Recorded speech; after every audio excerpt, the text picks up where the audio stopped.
Welcome to episode 2 of our hitherto unnamed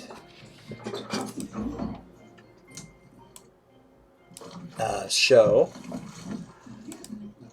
We are going to talk about a controversial topic that continues and follows actually our previous episode. Our previous episode we talked about Abraham and Ishmael, and our thoughts.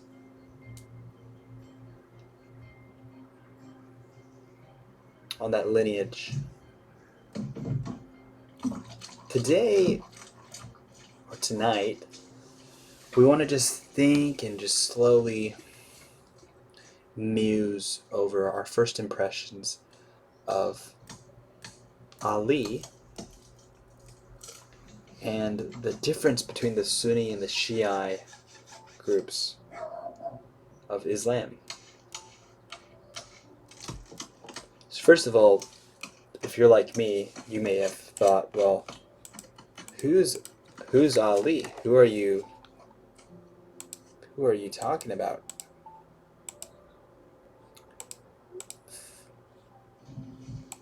Oh, my dashboard's going crazy.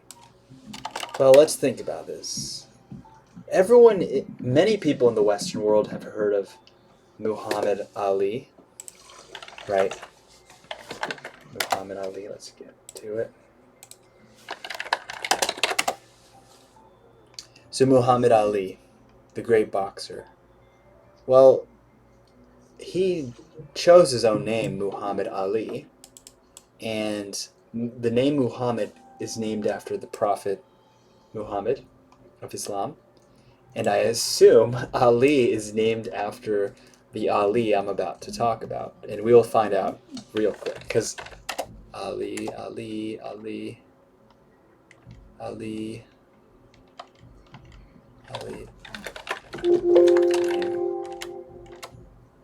name, named.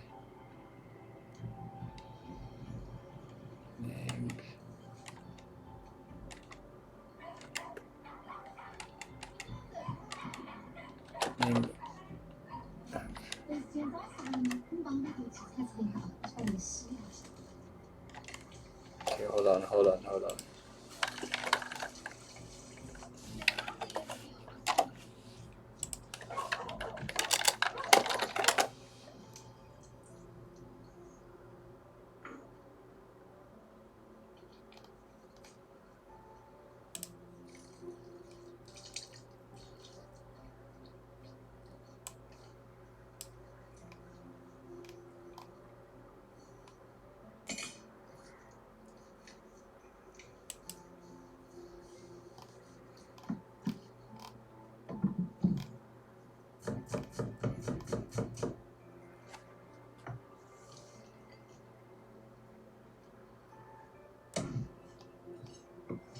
Okay, maybe not. Anyway, Muhammad Ali his name would be his name is an easier way to, how come my dashboard's not working at all?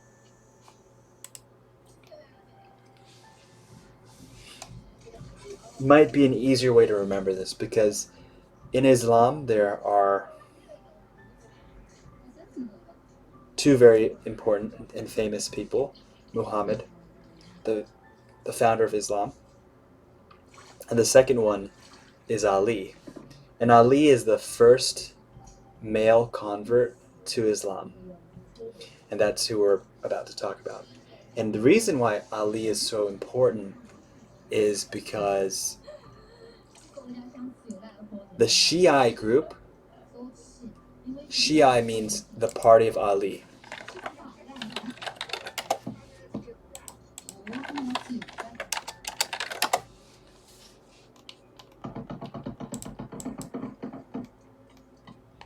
So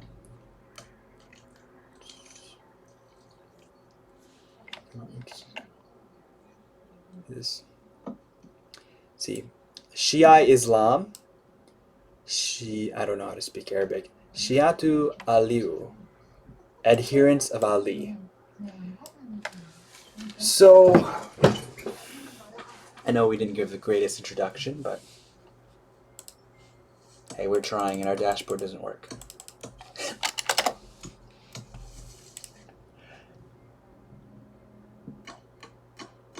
Shia Islam is named after the group of Muslims who wanted Ali to be the leader after Muhammad's death. See, so Muhammad actually raised Ali. Ali is his cousin who lived with him and later became his son-in-law. So that means Ali was a little boy when Muhammad was a man, and Muhammad, when he converted people, the first two people he converted was the people he's living with. So he converted his cousin, who is Ali. I don't know who came first, and his wife.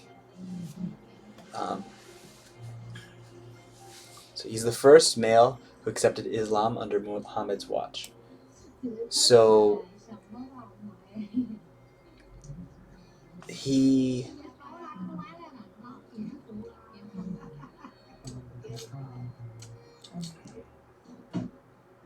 definitely knew Muhammad very personally well. He also married Muhammad's daughter, so that's what the son-in-law aspect comes into play. So try to like reposition it because what we're about to talk about is pretty knotted and can be a little bit much for people who aren't familiar with Arabic names. Everything might sound the same. So let's put it this way. In 2020, the United States of America is positioned to potentially go to war with Iran. In fact, a number of politicians in the United States believe we're already at war with Iran. Iran has just chosen to use proxy satellite groups, sort of funding groups in Yemen, funding Hezbollah in like Lebanon. So like if you just listen to the US news, there are definitely people in the political realm who are basically saying we're already at war. They're just hiding behind different groups. And so that's why President Donald Trump more or less is saying, okay, we are going to hold Iran specifically responsible for any group that attacks us because we're just going to believe, he believes, that any group that's attacking us is fundamentally working for Iran. And that becomes kind of important because Iran is... Okay, I wanted to zoom in. If we look at the map of who is Sunni and who is Shia, you can see that Shia include Iraq and Iran and Lebanon, where the Hezbollah come from, and Sunni come from Turkey, Syria, Saudi Arabia, and Egypt. Saudi Arabia being a United States ally in 2020. Okay, so this is kind of where Sunni and Shia kind of cross over with the real world, is the group of Muslims that the United States has sided with is the Sunni group. The side that hates the United States a lot, you could say, it's the Shia group. And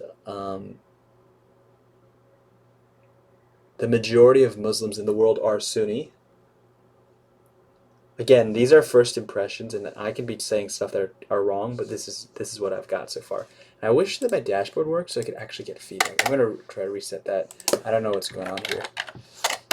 Just in case one of my friends who's a Muslim might tune in and weigh in. I don't know why it's not showing up. Let's try that again.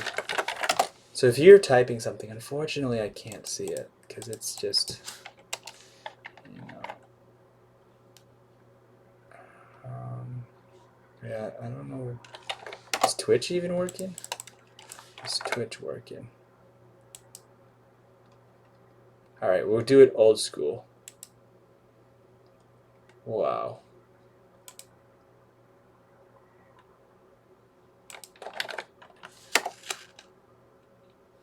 Ah. Alright, I got it. I got it to work.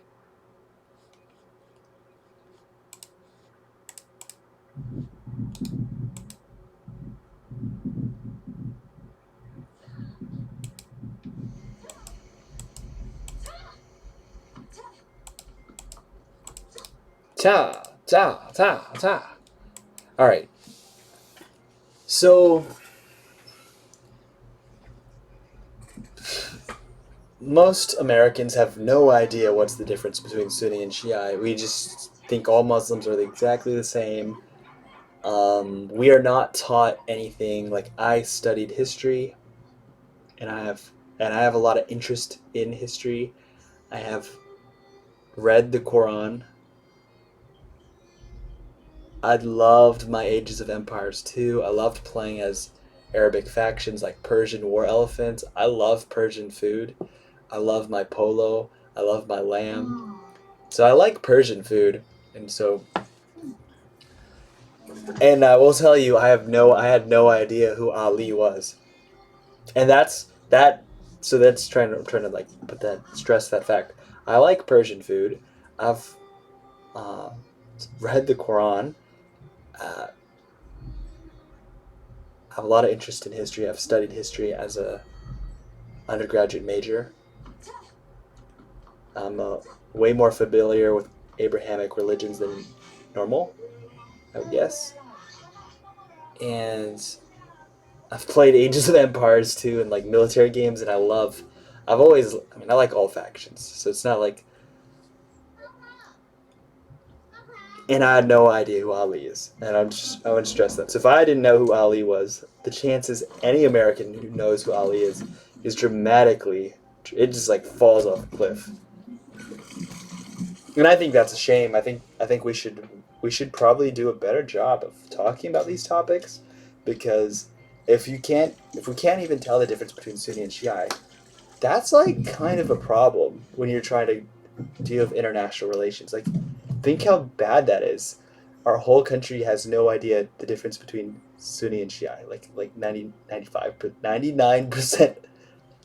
And so this goes back to the topic of who are the Sunni, who are the Shia. Well, first of all, the Shia are the followers of Ali, right? So that's how they identify as the adherents of Ali.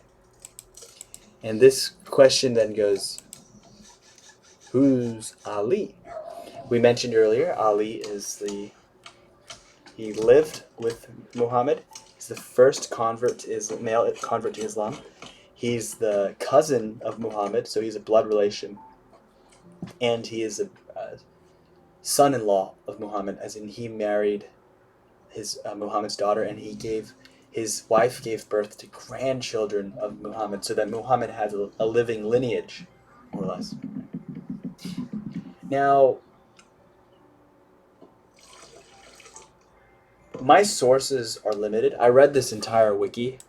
I had a great time reading it. And the sort of tale we're going to sort of try to summarize is, it may be full of bias, it may be one-sided, but there were things that are still interesting. And some things may be inaccurate, so take anything I say with a grain of salt. I'm not the scholar on this topic. And before we dive in and begin, I would like to say that I'm a real believer in the power of myth. I believe that even if I told a person a story, or I was told a story, and even if that story is not even true, but that story has believability, has workable elements, it can be life transforming. I mean, this is kind of proven by video games. Video games can be life transforming to people, and most video games have stories that are made up out of thin air. Most people's favorite games have like all those characters are fictional, yet they have so much impact, and they have the ability to transform people into more courageous people, transform people into more intelligent people. So I generally speaking, the way I like to approach these kind of question mark history, these question mark areas, is to basically hear out a version of a tale, and based off of that, just imagine how can that, like, what would I do if I was in the situation? What can I learn from that situation? Assuming that that story is how it is. But at the same time, being very careful to assume that that story in itself may contain fictitious elements, both good and bad. Like for a person like Ali of such importance, it's very clear that some people absolutely hated him and some people absolutely loved him. And when the person is absolutely loved and absolutely hated, you're going to get like extremes. You're going to get people making things up about the bad side, stretching, like exaggeration, etc., etc. So it's not clear exactly who he is, for example. So I'll give you an example. So there are Shia really like Ali, right? And the way that he's been painted and some of the quotes that he's quoted as saying, if that was him, actually, even if that, like, just assuming that was him, or just say the picture that's painted of Ali is really inspirational to a person like me. It's like, oh, that's a kind of person that I would, in some ways, like to be more like. That I can see. Okay, so let's see. So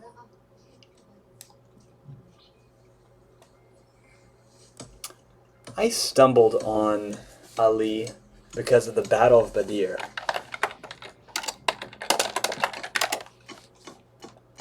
And I found this fascinating. I found this battle fascinating. So in this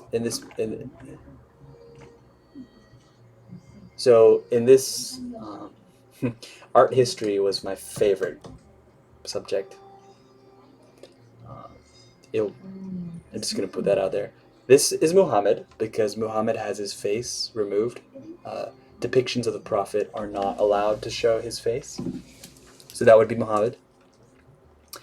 This would be a scene from the Battle of Badr, where basically in the opening battle, on the left-hand side, we have I'm going to butcher this. This is the Meccans. These are the Meccans. These are the people from Medina, if I'm not mistaken. So on the right-hand side, you have the Muslims. On the left-hand side, you have the polytheist Meccans. And this can kind of be seen as a civil war because the ruling, so in Saudi Arabia, in this time period, around the 632 after the death of Christ, or 80, the year of our Lord, excuse me, Anno Domini. About the 600 AD benchmark, this is where Saudi Arabia, this is what we're talking about.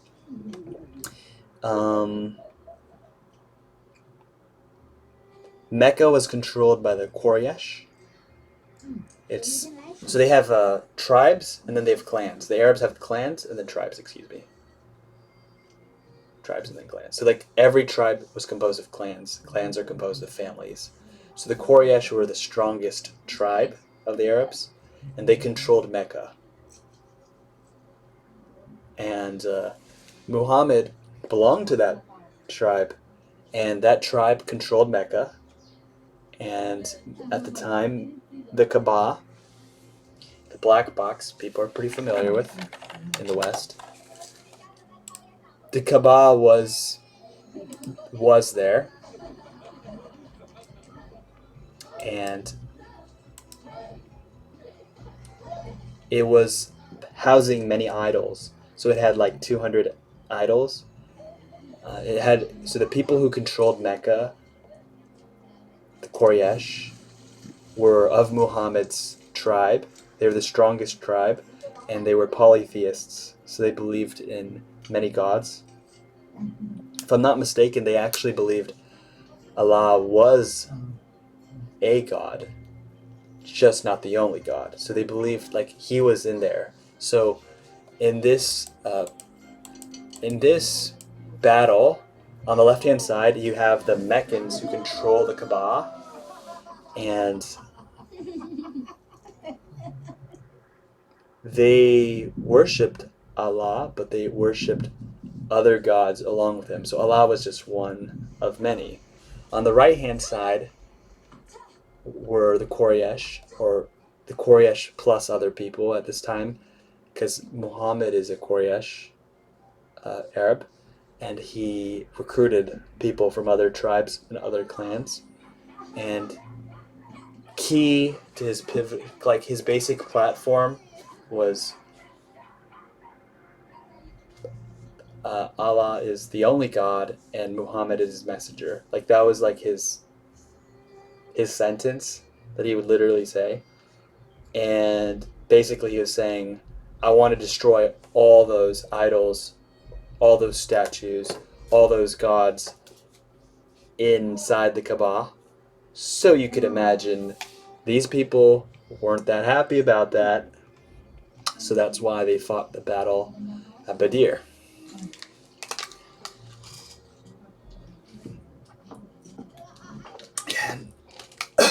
Now, what I found particularly intriguing when I encountered this sort of battle was how they opened the battle.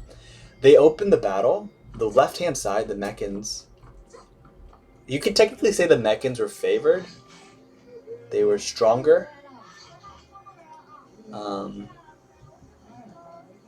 They kind of proved they were stronger on paper several times. Like they forced Muhammad out of Mecca, for example. So Muhammad had to run away from Mecca because the Quraysh don't want him there, for example. They passed laws. They actually had an interesting law that was passed, basically saying no one is allowed to... They created a law that said no one is allowed to marry the woman of the Muslims, and none of the Muslims, like none of their daughters would be given to the Muslim men, and none of their men will marry the Muslim daughters, and that no one's allowed to buy or sell from them. Like they would try to impose these kind of tactics on them. So I think these are indicators. Overall, the left-hand side was stronger on paper, and it took some time for the right-hand side to gain strength before they dare challenge them into battle. So the way they started the battle was the left-hand side actually challenged the right-hand side to a 3 versus 3, like a duel, like 3 sets of duels. Oh boy. They challenged them to 3 sets of duels. So they said, they sent 3 champions. The left-hand side sends 3 champions, and they're like, okay, these are our Meccan champions. Send us your champions. Medina. Because the Muslims had ran to Medina and controlled that area. And the first 3 champions that... There were 3 champions that immediately stood up and said, we'll fight you, on the right-hand side. But the left-hand side said, we don't want to fight these 3. We want to fight another 3.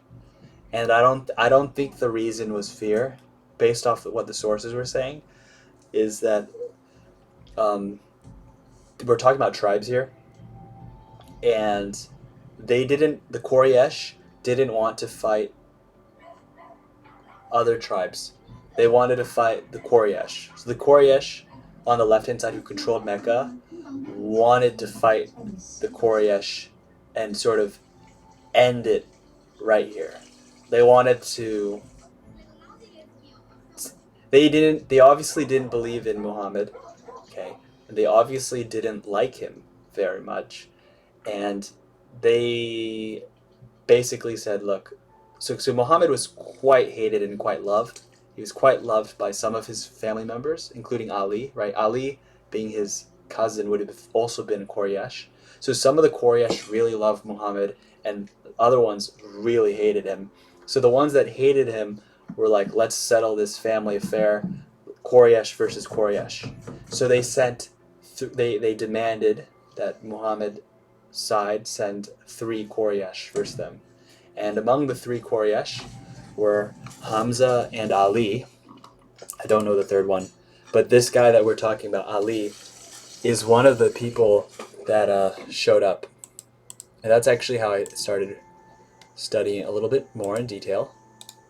Because I'm all about that military history. I like these things. I like these duels and stuff like that. So I was like, oh wow, there's a 3-on-3 duel. So let's see if we can get...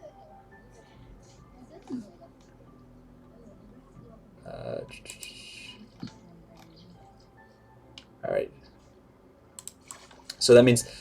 So when I said there was a 3-on-3 duel, both sides chose 3 champions, and they were supposed to go 1v1, bang, then 1v1, bang, and then 1v1, bang. And I was like, wow, that's really interesting. I've never heard of that. And so the first fight, as we highlighted, was between Ali and Walid ibn Utbah. And Ali won. The second one was Hamza versus Utbah ibn Rabi'ah. And the third one was Ubayd versus Shaiba ibn Rabi'ah, apparently. And I want to pause and say that I have a lot of respect for all 6. I think I don't have a bone in this fight, so to speak, and I have respect for all 6. I have respect for the 6 guys who showed up, put their lives on the line, defend, fight for what they believe in, you know? And I think they all deserve respect on that level. I also believe that all human beings are related, so genetically, we all share a common ancestor. So I do think that technically all 6 of them are my cousins. They're just like long removed cousins. So if there was another way, sure. But if it's fighting time, you've got to fight. You've got to fight. So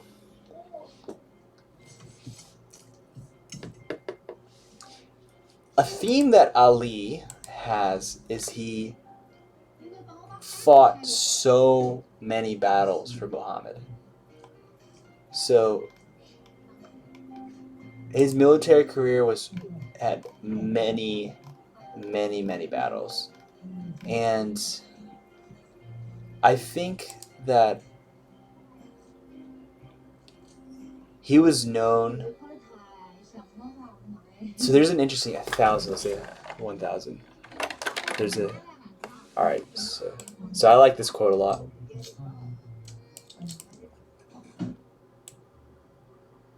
I'll go through this story because I think the story that leads to this is interesting.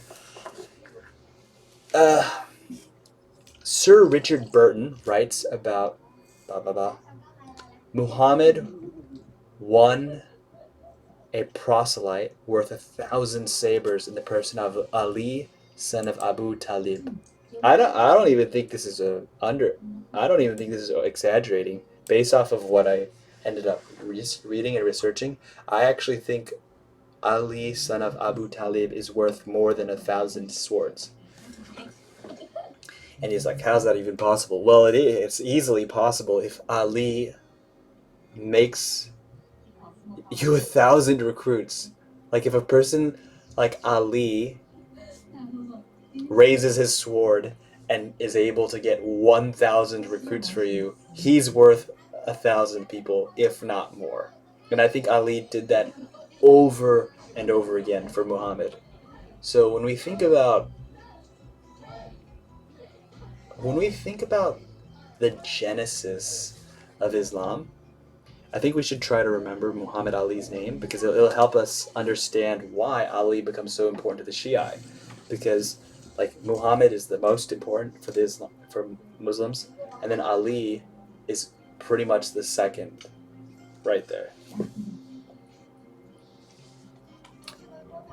So, uh, so, so this is an interesting story. I think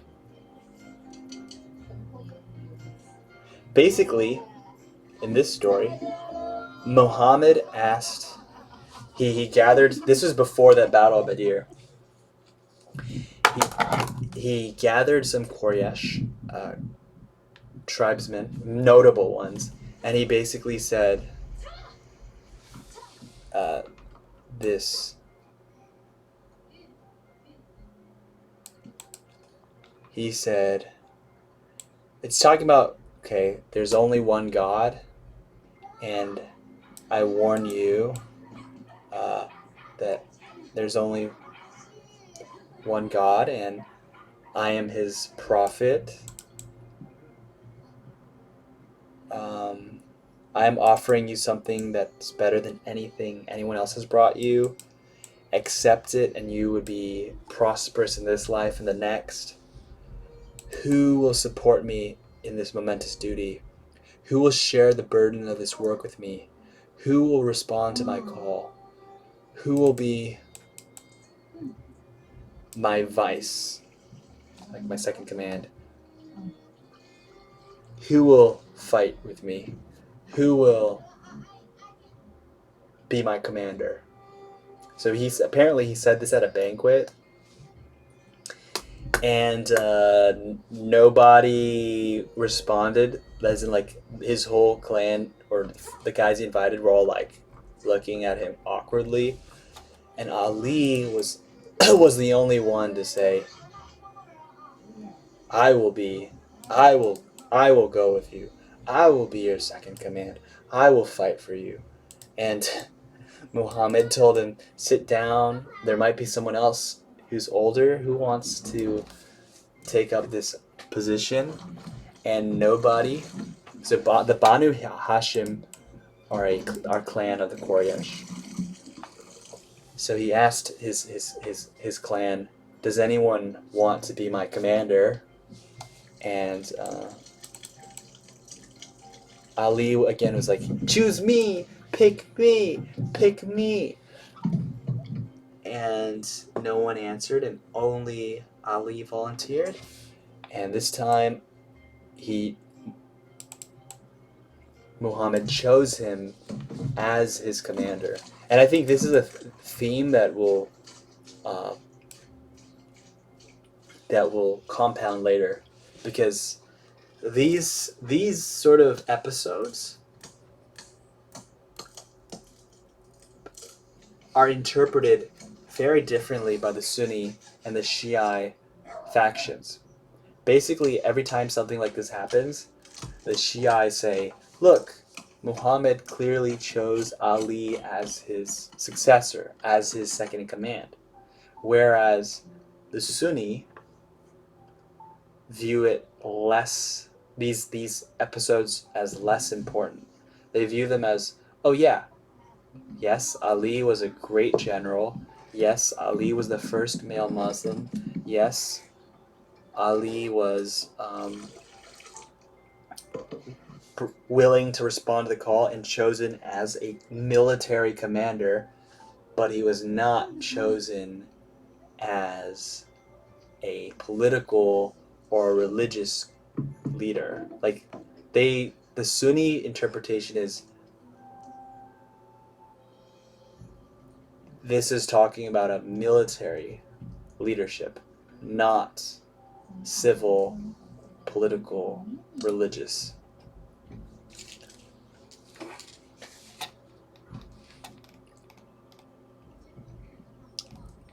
So basically, Ali goes and fights a lot of battles, and he's the kind of guy who actually goes. He's like the champion, so he actually goes and duels. He beats many notable Arabic warriors. So he himself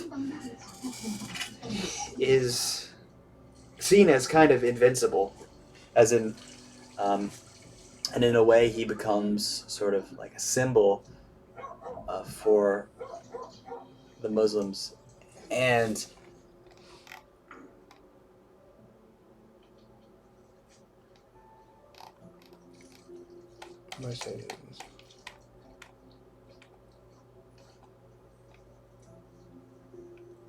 I think it's also worth. So, I should go back, circle back here.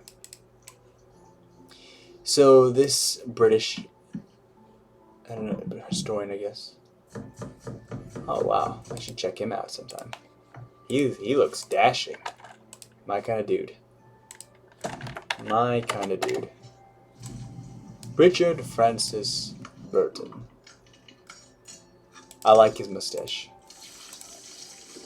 So, I think this is very important. I think if, from a Westerner's point of view, Ali is very important to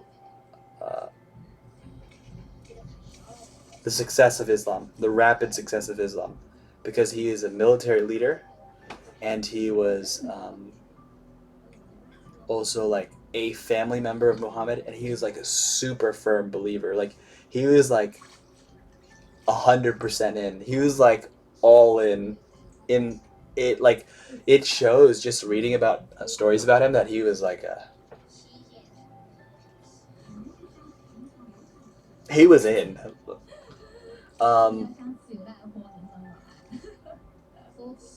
And that's why that banquet where basically Muhammad kind of embarrassed himself. I guess I can kind of associate with that a little bit because like entrepreneurs have to go in front of people and embarrass themselves all the time. So Muhammad sort of it's like Muhammad goes in front of his own clan, the Banu. The Banu, what do we call them?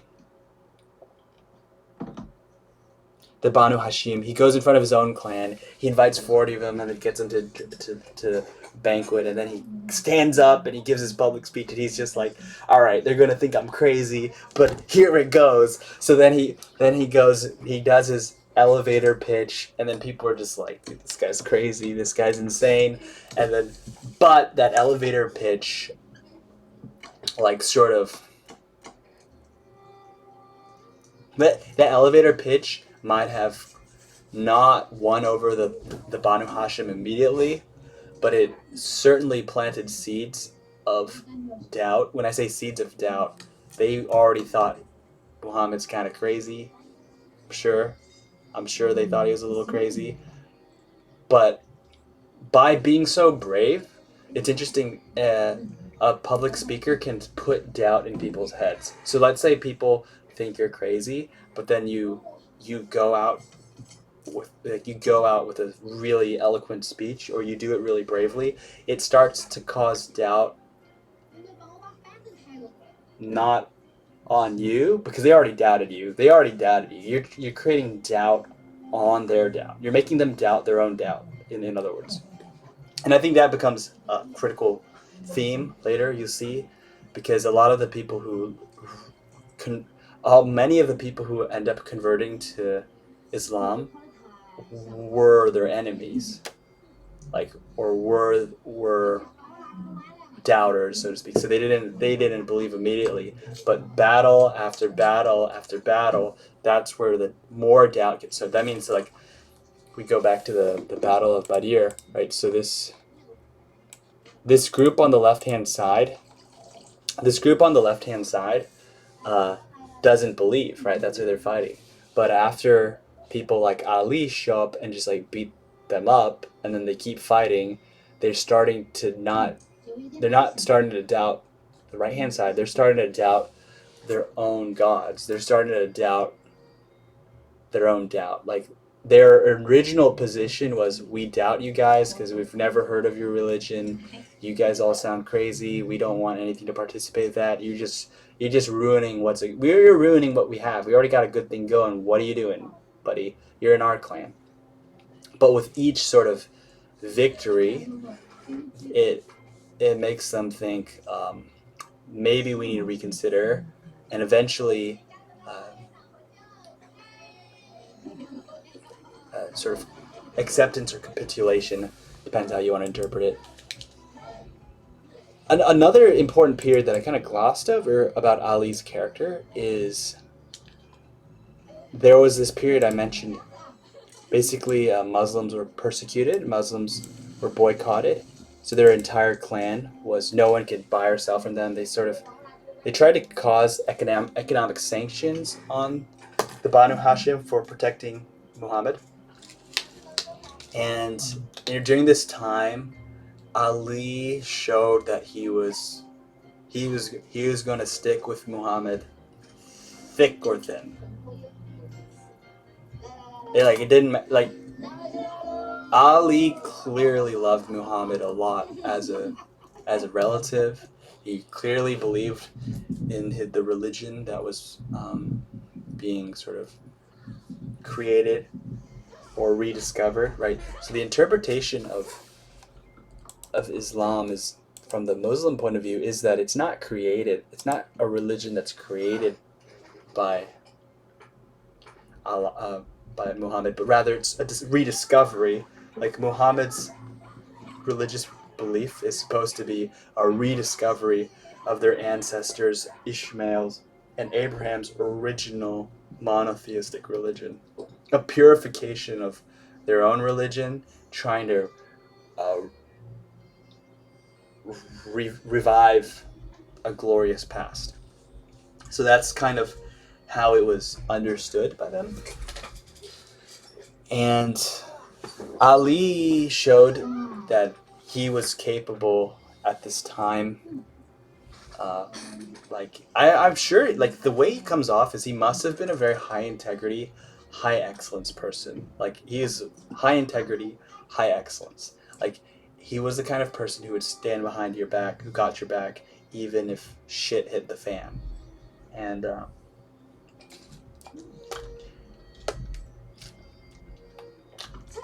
he was a great military tactician.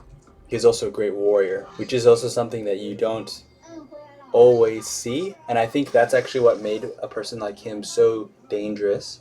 I mean, one of the titles that Muhammad bestowed upon him was Lion of God, Asadullah, and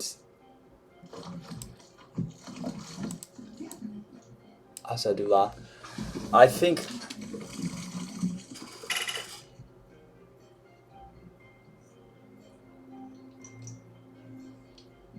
that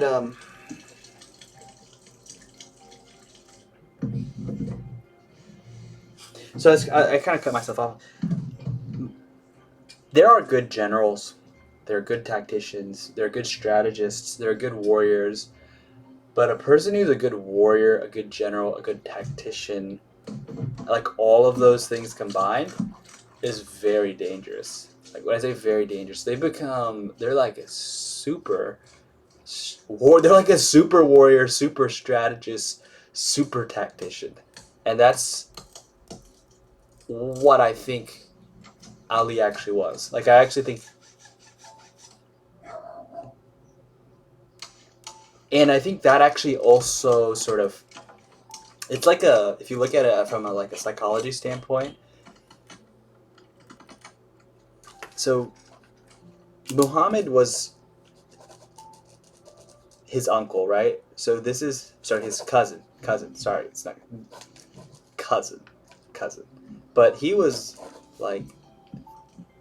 more than 40 years old, if I'm not mistaken, and Ali was 8 years old. So I'm writing down some notes. So Muhammad was 40 years old when he began to say that he was a prophet, and Ali, I think, was 8 when he started living with Muhammad. I'm not sure how the exact timeline is, but he's definitely much, much younger. And I think the two of them had a very good relationship. Like, this is something that's important. They must have had a really good relationship. Like, they were like buddies, like best buddies or something. Because what the historical record bears witness to is this guy was basically fully believing in his cousin's mission to restore Abraham's original religion. And this created this belief, I think, made him live a life of excellence and integrity that then made him a great warrior, but not just a great warrior, a great strategist, general, tactician. Like, these are all different. To me, these are all different. Sorry. So actually, to be a great general, you just need to make commands. Being a great strategist means you come up with plans. Being a great tactician is you know on the fly what to do in this situation or that situation. And being a great warrior means you're the guy actually holding a weapon and you're facing down your own opponents. And it's not that common for someone to actually be good at all of these four. So I'll give you an example. So someone who's a great warrior but not a great strategist or a great general or a great tactician was Achilles.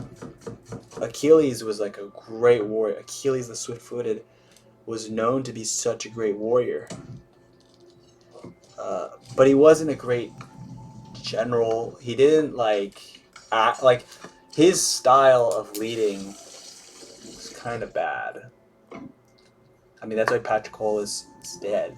Like, if Achilles was a good general, he would have been able to conquer Greece, as an example.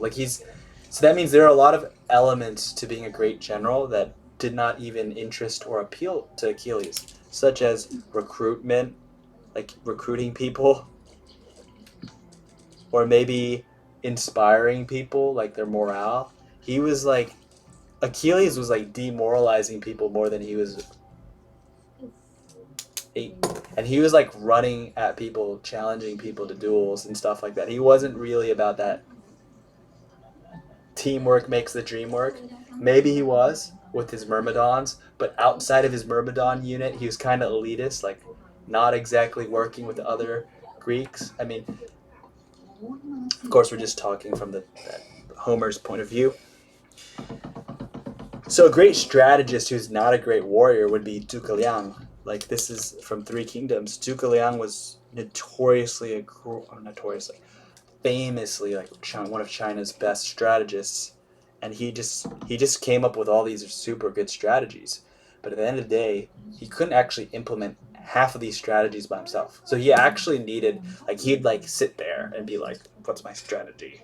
Let me use my fan." I should pull these people up so we have some references. So, this is good old Achilles. You know, I did like Brad Pitt as Achilles. I think he did a stellar job in Troy. But that's Achilles, great warrior, not a very good strategist, not a very great general. Maybe he was a great tactician. That one, maybe. He's probably a better tactician than Zhuge Liang. It's my boy. You know, he was a great strategist, but I don't think he ever held a weapon. Like, literally did. I don't think he was interested in holding weapons. But he was brilliant. Came up with a lot of interesting strategies. Won the Battle of Red Cliffs. And his strategy went beyond the battlefield. I think that's something where Achilles' strategies are basically not. I don't think he was thinking outside of the battlefield. Like, seriously speaking, like Zhuge Liang's strategies involved kingdoms, involved diplomacy, involved what Achilles might have thought was the boring side of things, possibly. He was really interested in gaining the hearts of people. Yeah, really, he was really into public relations, PR, I mean, he's really. I mean, just the whole kingdom he supported, Shu Han, was all about we need to convince the people that we are the true Han dynasty restored. Who's a great general?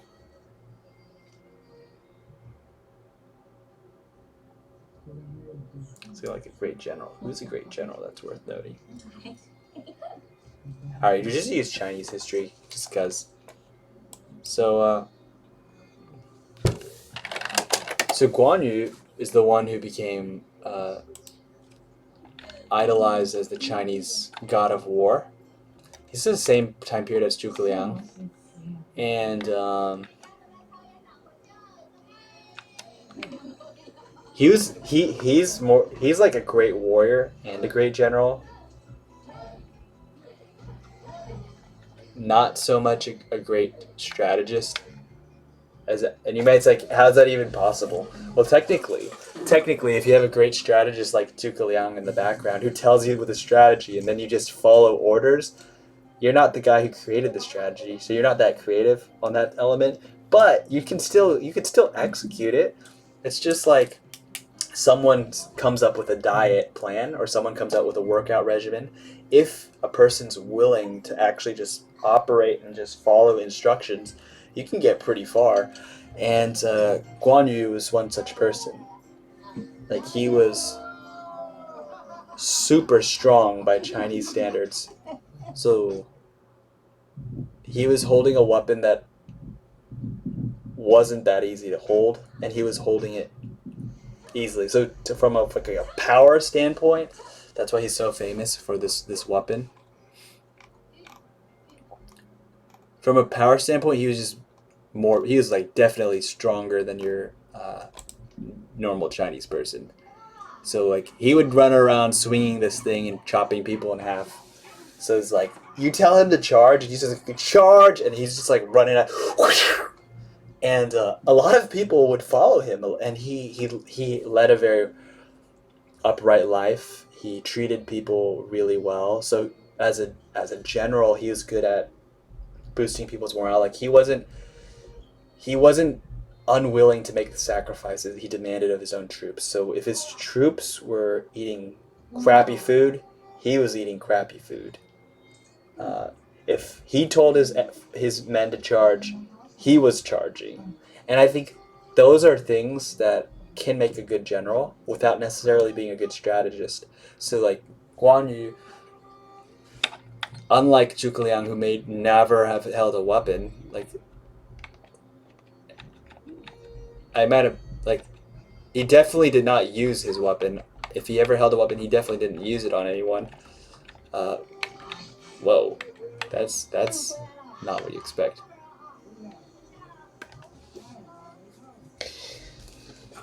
But he definitely wasn't very arrogant in the sense that he kind of knew his own limitations. Like, he knew that he was stronger than normal. He knew that he had a very profound and strong sense of righteousness. But he was kind of simple-minded. Like, he's the kind of guy that doesn't need very much. It would seem like he enjoyed being on the battlefield. Like, he liked the soldier life. So he actually liked the idea of, like, rallying his troops, training his troops, running around, like, riding his horse. Like, he thought those things were more cool than hanging out with women or, like, feasting behind a palace wall or being entertained by, like, plays. Like, Guan Yu's definitely not that interested in that kind of stuff. And he was also very difficult to bribe. So one of the main things that made him so... One of the things that made him an attractive candidate for the Chinese to make him the god of war was not because of his great military strategy, but more because of his character. And his character was shown because many people tried to bribe him. And there's this episode of Guan Yu where he was actually successfully he is kind of bribed. When I say he's kind of bribed,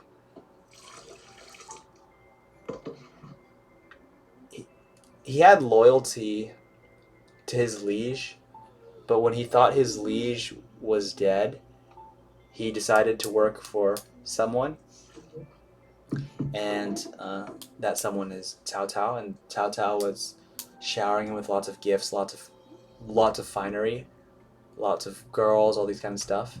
But as soon as he found out his liege was alive, he said, "Adios! I gotta go back to my real master." So that episode is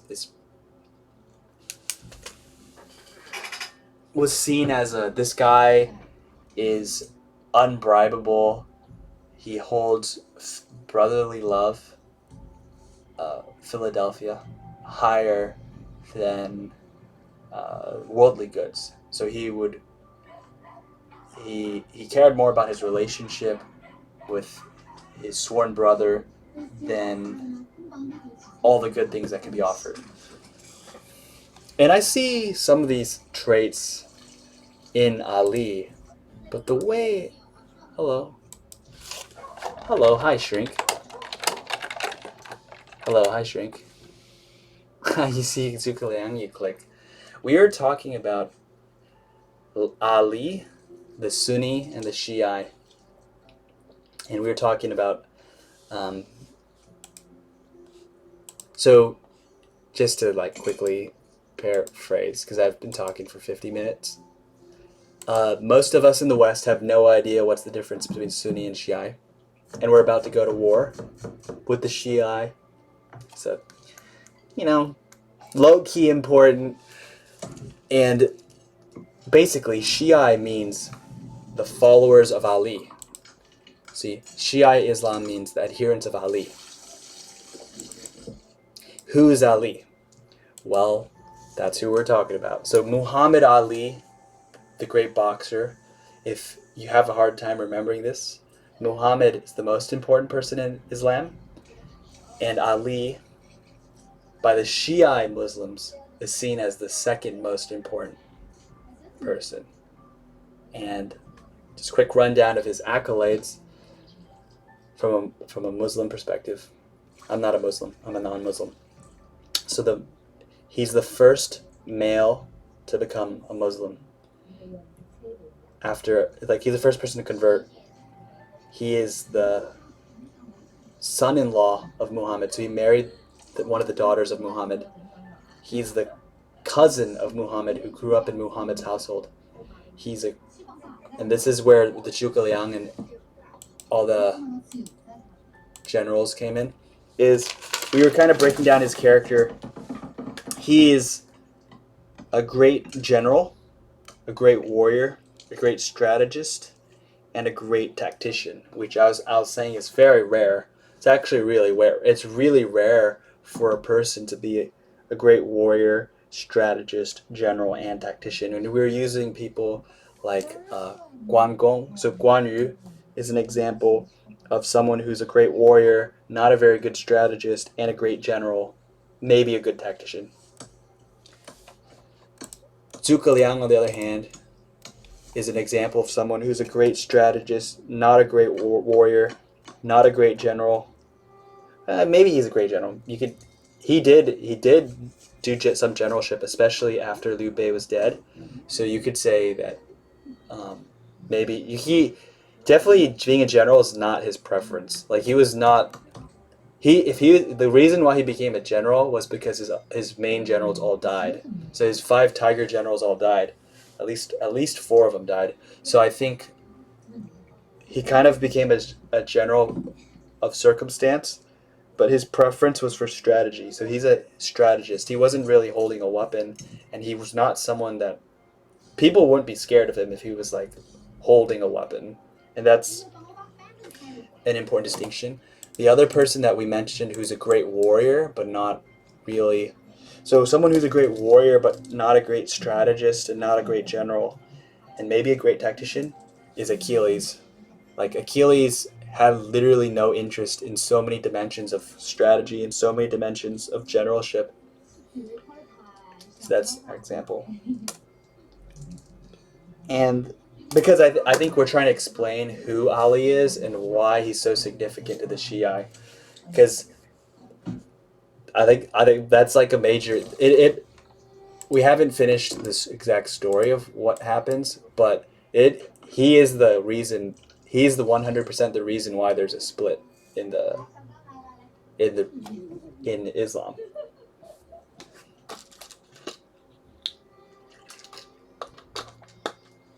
So let's see if we can get an example of someone who's a great tactician, but not a great general, necessarily not a great warrior, not a great strategist. Who's a great tactician? Custer. It sounds like Custer's last stand to me is just the first person that comes up. So Custer's a United States cavalry officer. So I think this problem of being a great officer, being a great tactician, but not necessarily a great general or strategist or warrior, is a problem that definitely it happens to officers. I think it happens to people in sort of, you can see officers at middle management as like managerial level. It's kind of lower to the ground, closer to the troops, sergeants. Like those are the people that use tactics at a very important level, right? So yeah, like so for example, if you're a general, sometimes you don't really think about tactics. Even if you're a CEO or like a very high-ranking person or a president, you might think a high-level strategy, but sometimes when it comes to implementation or like the actual on-the-ground tactics and how to best use your limited resources and how to like when to push, when to fall back, like these little cues, I think detachment from the front lines will make someone less of a good tactician just in general, because tactics is less theoretical and more reactionary, I'd say. So basically strategy has a lot of theoretical components where you're basically strategizing at a high level, like this is how you win, this is what's important, these are our strengths, these are their weaknesses, this is what we need to exploit, this is what we need to sort of double down on. Okay, this is our weakness, so let's just play away from it. So strategy has a lot of that component. I think in sports you could say strategy is about draft picking, your heat lineup, your training methodology, your choice of coach, your the plays you run, the plays you train, sort of how you get good, like what tapes do you review, and then tactics become those really, really nitty gritty. Who do you pass the ball to? When? Why? Where? And a lot of those things are on the fly decisions, so you can't divorce tactics from reality. The sort of impromptu aspect of reality.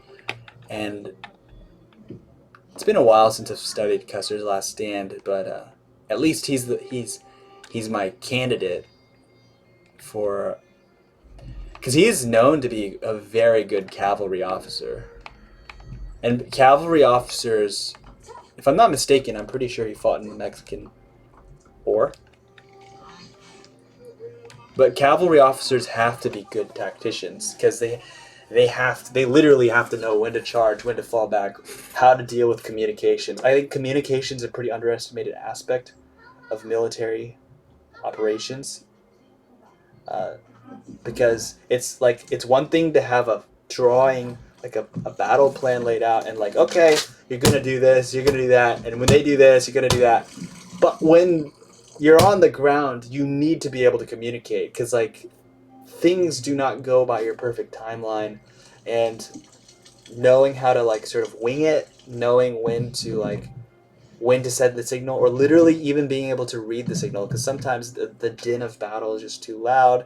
There's too much like sound going on. You need to know what flag to wave, when to read the flag, where to look to see that flag, when to hear that drum, all those little cues. And you need someone who has that point guard vision to coordinate all those efforts.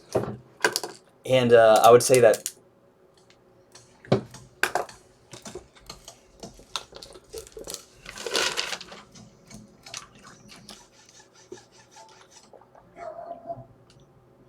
yeah, I think that's pretty good on that.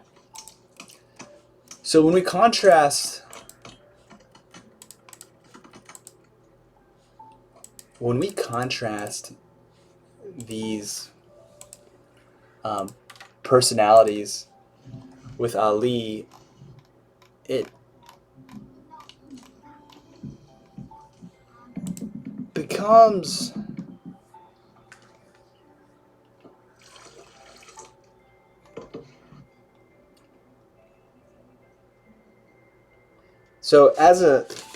it becomes an interesting comparison. So as a warrior, he was known by his people to fight and win duels versus champions. So he fought duels versus champions and won them.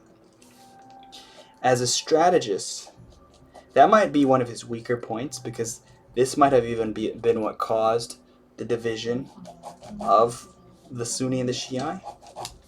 But as a general, he was top grade. He excelled at recruitment. He excelled at morale. As a tactician, he must have been quite good. It doesn't look like he loses battles. I don't know if he's ever lost a battle. That's hard to see. At least from the record, it doesn't seem like he's lost a battle. And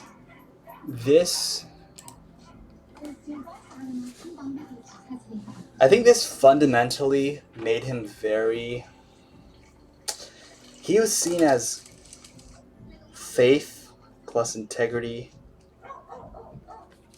plus excellence, especially on the battlefield. And he literally expanded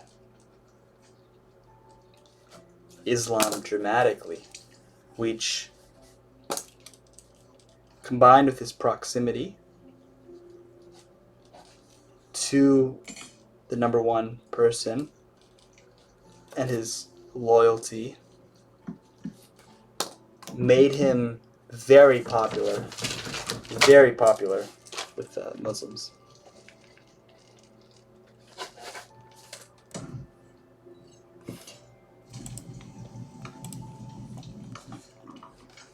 Now we're getting a little bit tired, so we may not be able to do this completely justice, but I definitely wanted to see if I could get towards the end of this or zoom in. So what ends up happening is Muhammad dies. Ali's really famous. Islam has expanded its borders dramatically.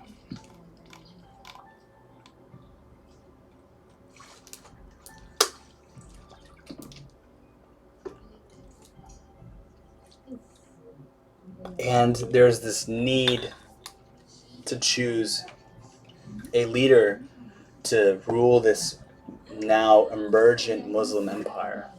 And they call these leaders caliphs. And the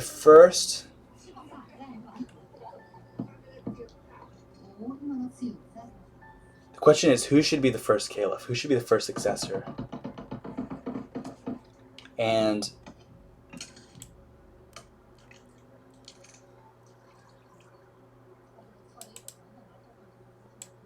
there was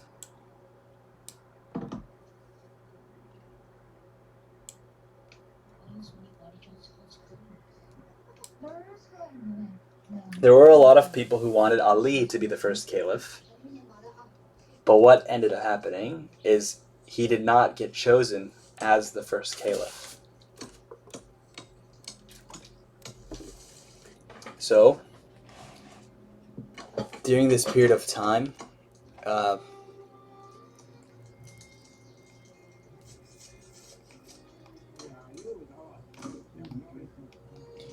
the records show that Ali sort of tried to do things that were good for the public. So he basically did things like build farms, build gardens, build wells, and he was very generous. He was a very generous person. So not only was he excellent in so many of those other ways, he really seemed to push for the aspect of the Quran that was about taking care of people, and that seems to be one way that people have painted that picture. And he wasn't elected as the second caliph, or the third. So the first caliph was one guy, second caliph was another guy, the third caliph was another guy. Now this whole time, during this whole time, he was kind of, I could say, enjoying life, doing his own thing. I mean, not being caliph's not not the worst thing ever, right? You don't have to be the leader to be like enjoying life. Now the problems started to happen because the third caliph was very controversial. The third caliph ended up. His name was Uthman. So Uthman was the third caliph, the third leader of the Muslims after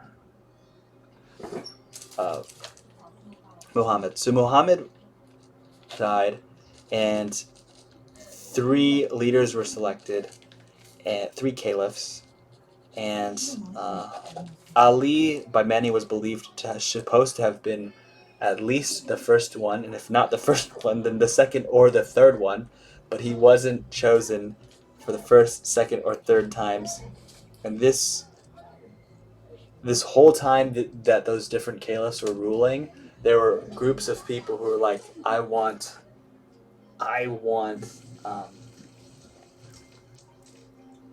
Ali as caliph.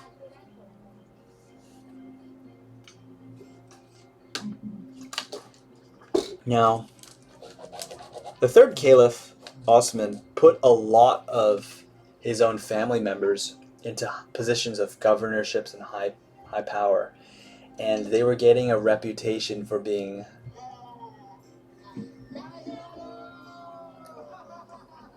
very political minded, so this is called nepotism, when you put your own family members in high positions.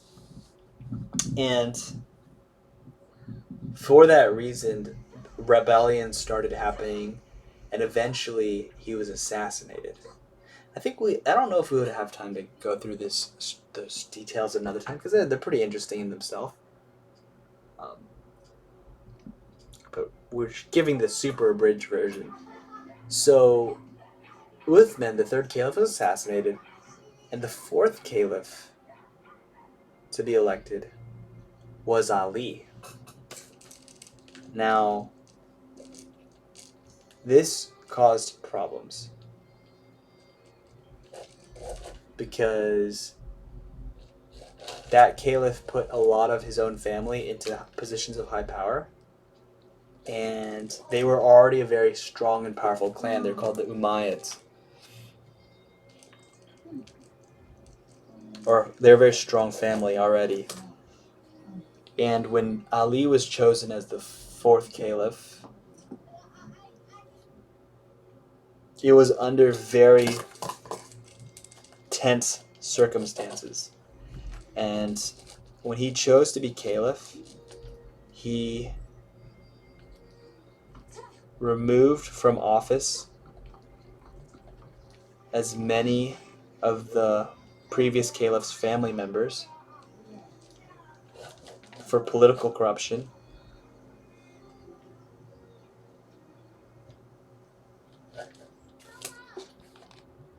And so if you look at this map, he sent messages and orders to the governors of Egypt and Syria that they are to step down from office, and they refused. They claimed that he was the one responsible for the assassination. They claimed that Ali was the one who killed or helped the death of the previous caliph, and they didn't believe that he deserves to be caliph because they didn't even get to vote or weigh in. So it's like he got voted in as the fourth caliph without their approval. So they all mustered their armies, and a Muslim civil war ensued. And if you look at this map, I think this is something that's I'd love to study it more in the future if I have the chance. But it actually coincides very much with the Sunni Shia narrative today. Basically, or kind of, I say kind of, because Saudi Arabia switched sides. As in, the Sunni, well, at this stage, they're not quite Sunni. I think that's the first thing to notice. This is not quite yet the Sunni Shia split, but this is what will become the Sunni Shia split. Because green are the people who support Ali as the fourth caliph, whereas these guys do not support him as the fourth caliph. That's like an east-west divide where these are the west and they're the east.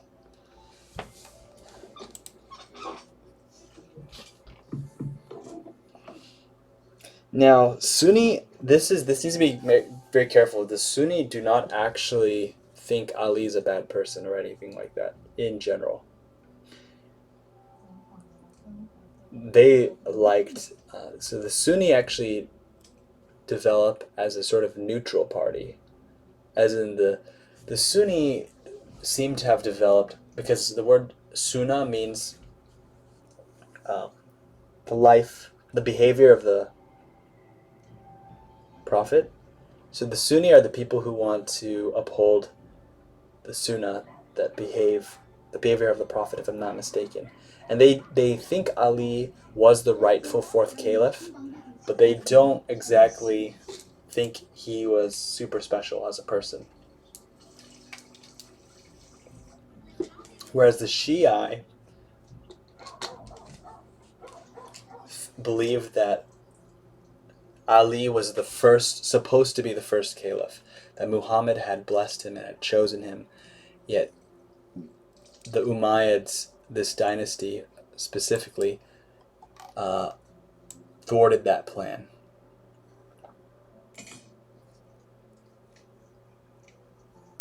And they fought a lot of battles. And interestingly enough, Ali was such a great general that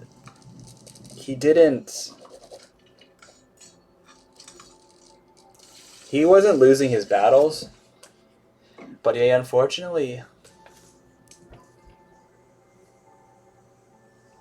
there was this I don't think I'm the right person to recount the story, but I think I should try. I should try, at least.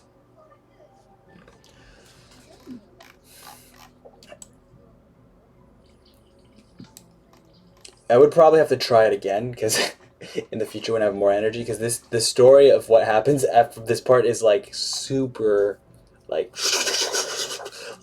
like plot twists and more plot twists and like lots of names that I've never seen before.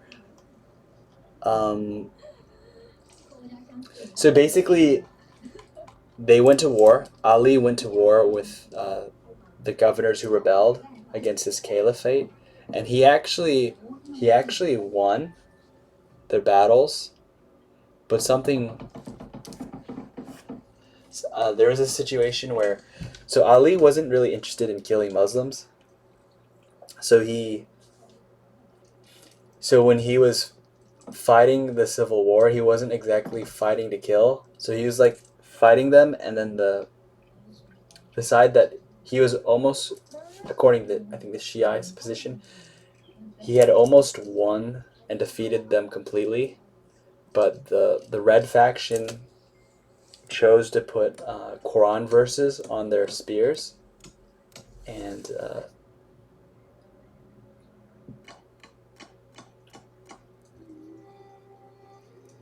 Ali took this as a sign of, look, let's not kill more Muslims, and he basically entered in negotiations with the red faction and said, okay, let's negotiate.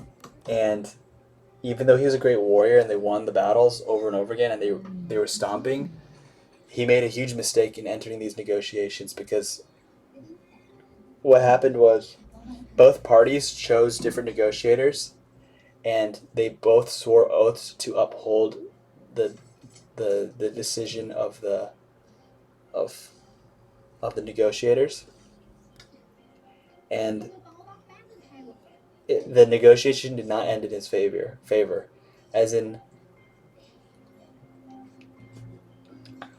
Ali was winning these wars. He could have finished it off, but when they entered in negotiations and he swore to uphold the negotiations ended up being, okay, both sides stepped down.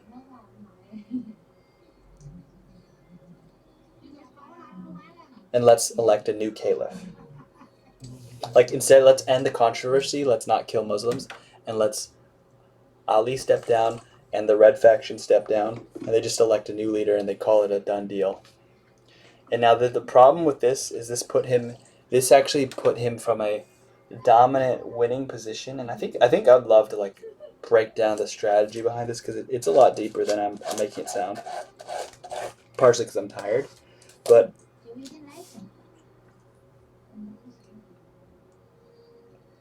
he went from a winning position to these negotiations, putting him to a lose-lose position. If he honors the agreement, he steps down and he's weaker. If he doesn't honor the agreement, then he loses face. That means he's no longer honorable. And he refused to honor the agreement, if I'm not mistaken. I'll check.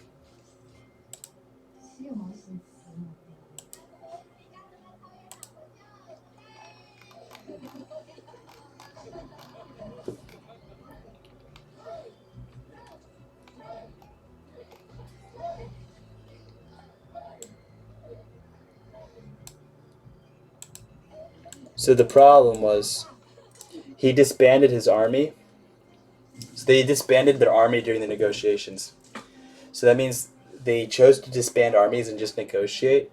And when the negotiations didn't go in their favor, he tried to raise another army, but many of the people no longer wanted to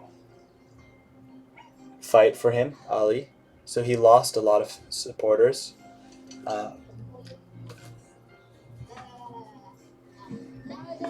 So the reason this was,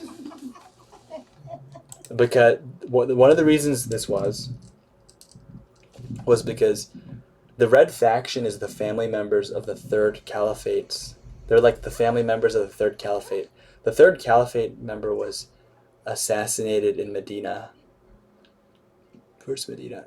Medina's here. He was assassinated in Medina. And the people that assassinated the people that assassinated the third caliph were the ones that actually made Ali the fourth caliph. And the Red Faction demanded that all those assassins be punished and be killed. The moment that Ali chose not to fight the Red Faction but chose to negotiate with them, they felt betrayed.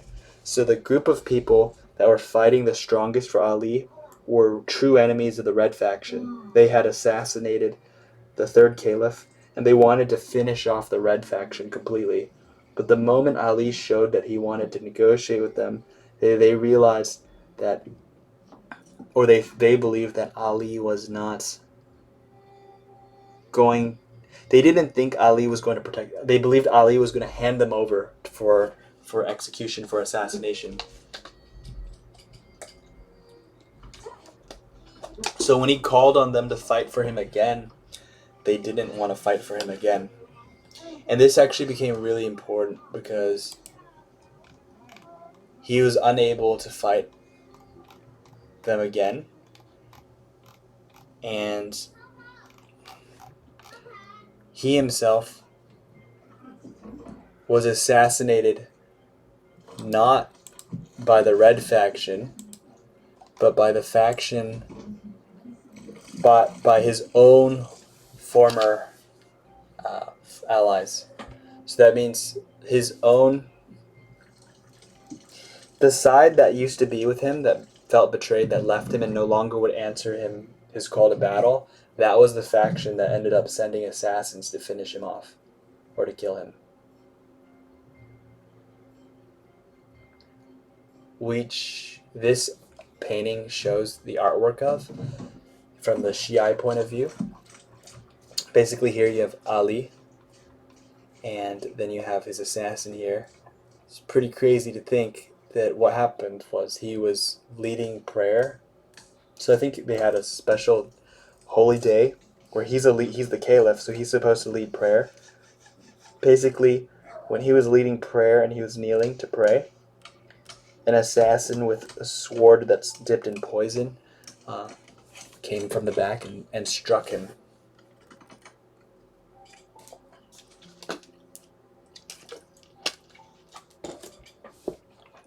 And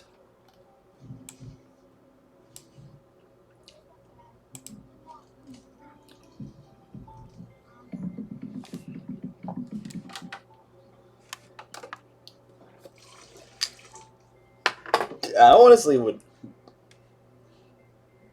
I think this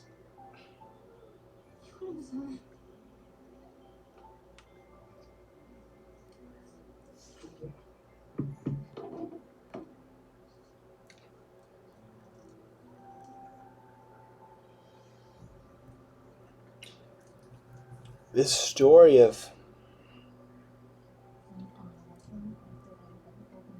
how they split it. I may not have delivered it the best because I'm not the most familiar. There's a lot of unknown territory, so we're just thinking through it and reviewing it. I think there are a lot of lessons to be learned.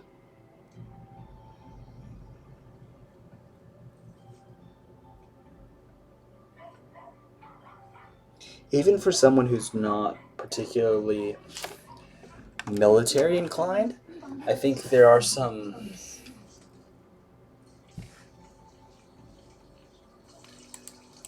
I think there are some lessons to be learned from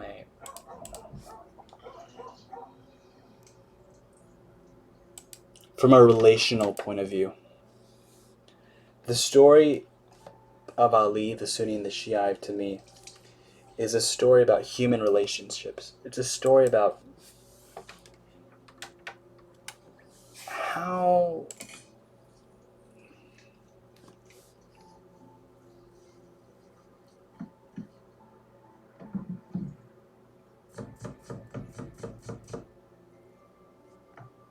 it's a story about how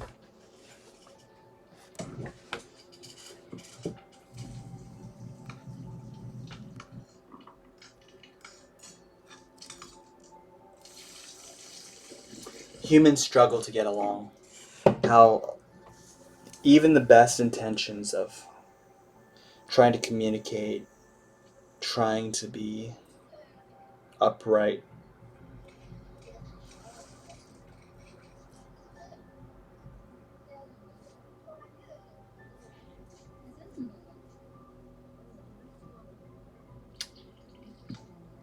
it can't seem to prevent ugliness in human relationships.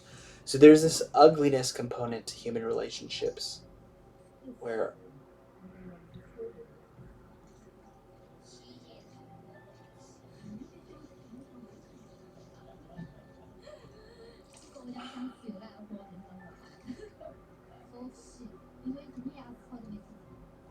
when I read the story of the Sunni and the Shia and Ali in particular, I feel like Ali just wanted people to get along. And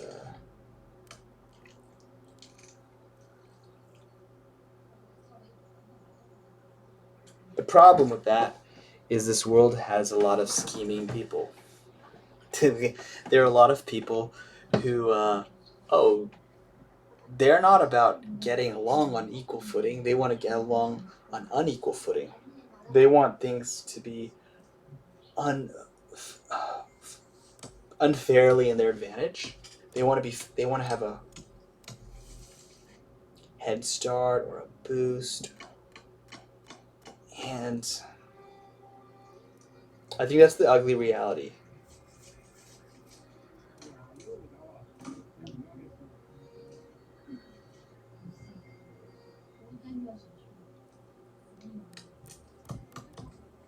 And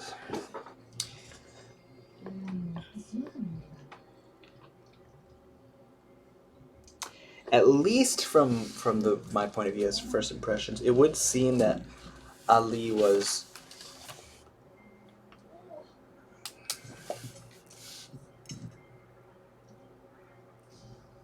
seriously trying to do things in a proper way that he thought was proper, and he ran into people that were that he didn't understand very well. So when a person, this is a classic problem that happens to, it's like kind of like a hardworking person may have a very hard time understanding lazy people. A truthful person may have a very hard time understanding liars. A faithful person may have a hard time understanding unfaithful people.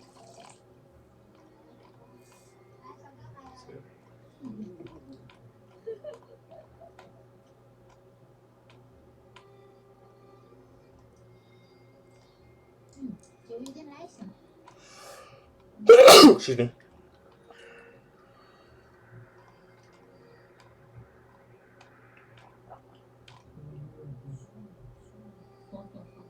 So this was an interesting quote. I thought this was interesting because this came from a Sunni.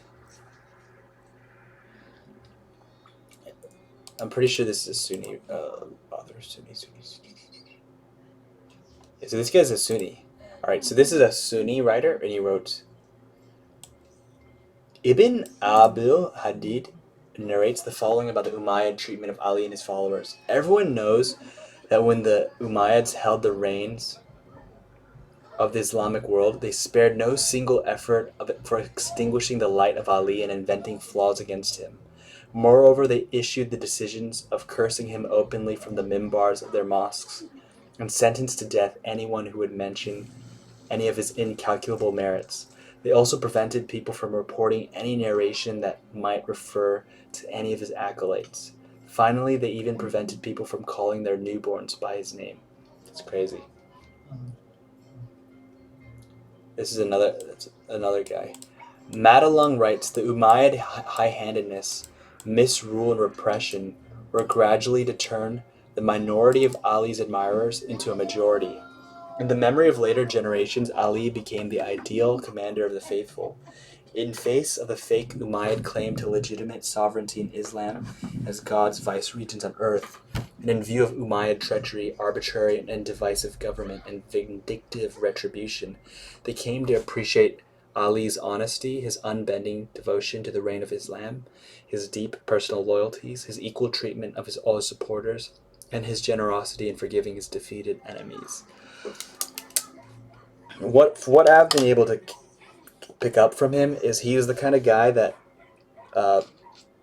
would go through the same hardships as his troops. When they won a battle, he would share the loot with people equally. He treated people fairly. When he was in positions of power, he didn't just arbitrarily put his own family members. He actually thought of what was the welfare of the state.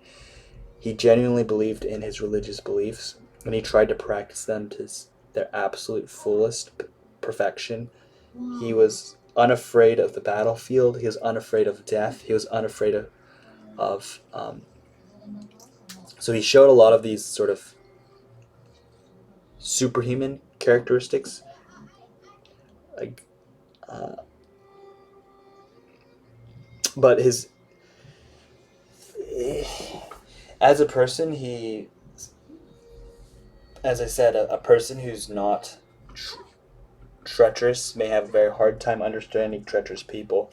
And I think in his life, like, he would have never, I still don't think he understands why he was assassinated. Like, seriously, when I'm thinking about it, it's like, how did his own, like, people who used to say he was a hero one day, like, some people who decided, hey, you're a hero one day, decided, you're a bad guy the next day. That's actually legitimately that what happened to him. So as in, it wasn't his original enemies who chose to to call for his assassination. It was his original, is some of his own followers, some people who were saying his highest praises, just people singing his highest praises one day, deciding he's an evil person the next day, and he's thinking to himself probably, man, I didn't even change one bit. He has an interesting quote where he said that when he was fighting one battle, he said, "I wish I died 20 years ago."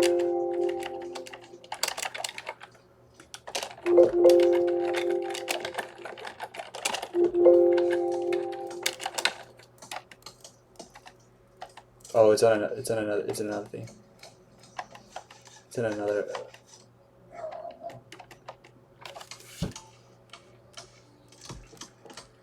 But when I say I don't think he understands why he got assassinated, it's because he genuinely was like trying his best to just promote the welfare of the people in his own way, and I don't think he understood why people turned away from him. He didn't understand how that's like even possible. Like he didn't understand that, and I'm not able to take sides because I don't really know who people are, and there's a lot of things like his opinion and conjecture. But I think anyone who's trying to live an upright life will be faced with a similar challenge. The challenge that we literally live in a world full of cheaters, scammers, liars, perverts, cowards, thieves. Like, and when I say those things, I wish it wasn't true. Like, I wish the human race was noble. I wish it was strong. I wish it was friendly and loving and logical. And human race is full of irrationality, foolishness, and by foolishness I mean foolishness, hatred, like stupid hatred, folly. Like racism's only one version. It's not limited to third world countries. It's first world countries. It's like America. It's like the UK. It's like Germany. It's like Sweden. It's like China. Like ignorance, and these forces poison human relationships.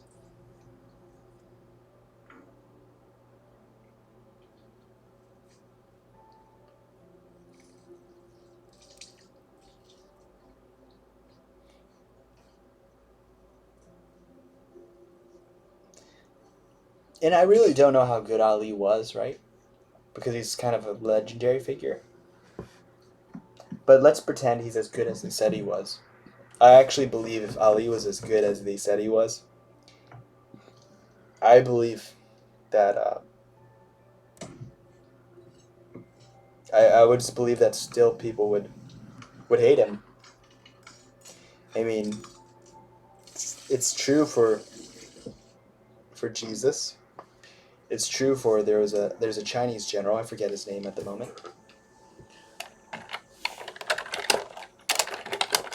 I'll go look. UFA.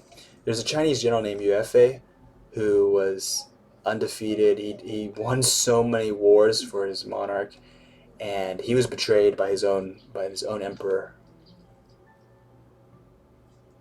Put to death. He's put to death for being too good. Pretty much.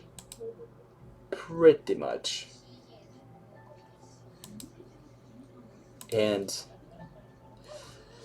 I think that these are, in a way, it's a warning to people that it doesn't matter how good of a person you are. Humans have poison in them. Like so what I'm saying, if a person was very good, there's poison in humans. There's jealousy,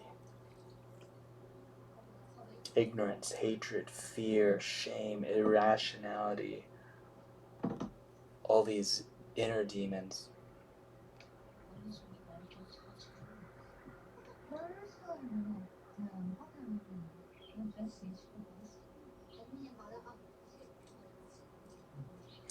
And it's actually to me, I feel strongly that these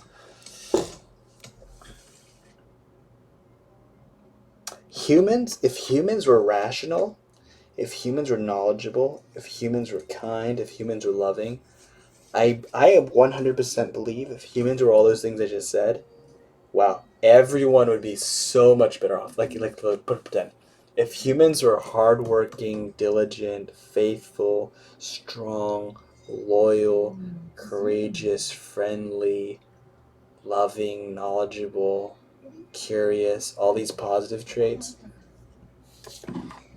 humanity would be colonizing multiple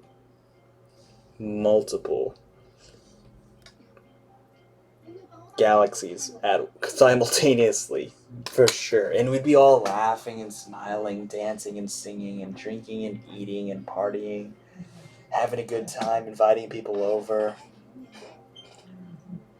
We'd have so many medicines for so many poisons because we wouldn't be wasting so much energy doing stupid stuff.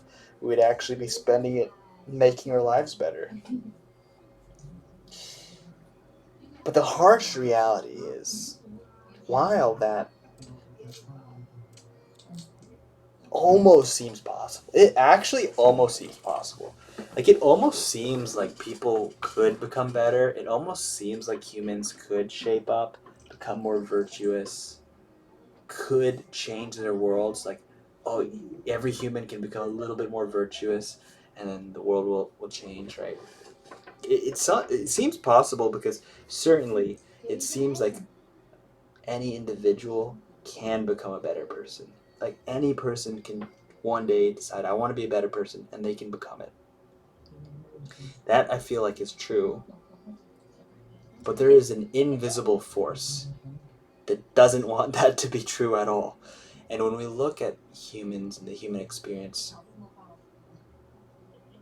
it feels like this invisible force that's stopping people from becoming the best version of themselves, that logical, friendly, kind, mutually beneficial person.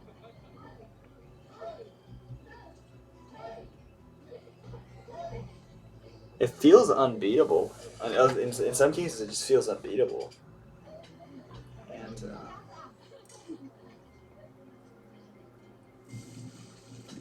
becoming tired.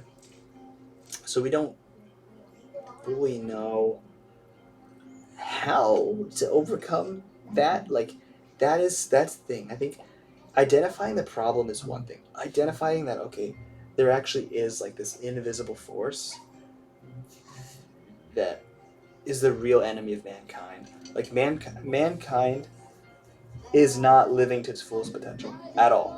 Like, and the reason it's not is because it's choosing. Mankind has chosen all these different things that I mentioned that are all more or less inefficiencies. It's like humans choose irrationality all the time. Just look at astrology. Look how many books are published on astrology and like in Cosmopolitan magazine. Like, people know that astrology is kind of bullshit. It's bullshit, but they still pursue it. Why?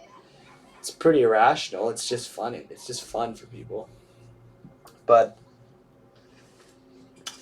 humans have humans choose irrationality over rationality all the time. Humans choose dishonesty over honesty all the time. Humans choose appearance over reality all the time. Humans choose, and this is not everyone, but I mean, as a group, it's just happening all the time. So we've normalized, as a species, humans seem to have normalized inefficient ways of living. We hold on to customs and cultures that we hold on to customs and cultures we know aren't very good, and we don't try to innovate on them. So we may know that, we scream at our kids, or we spank them, or we do this because that's what we were taught to do.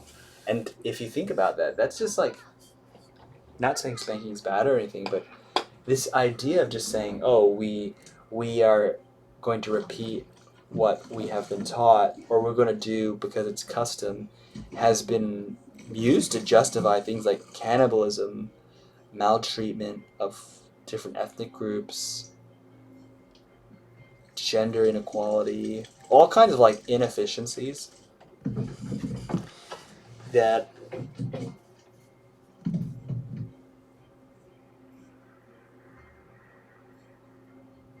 I think humans have not yet recognized how much we've trolled ourselves. Like, customs and cultures are important. They're good. But the best custom and culture, I think, would be a custom and culture that is able to evolve and improve itself. Any custom or culture that does not have self-improvement in its DNA, curiosity, threatens to have a plateau. Like, if a culture does not, if a culture says there's only one way of doing things and that's it, it more or less can stifle people from advancing the civilization. And I don't mean to say this to target any specific religion. I don't think that's like religion specific. It's something that I can see as happening in the United States very strongly, is that there are a lot of different behaviors that are being justified not on the basis of rational thinking or best practices, but it's actually rationalized on really irrational things, like really irrational principles.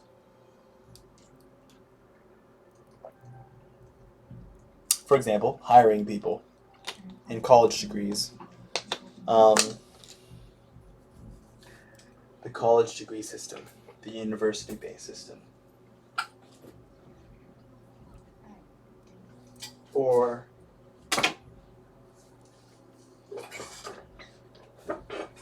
the imprisonment of non-violent drug offenders.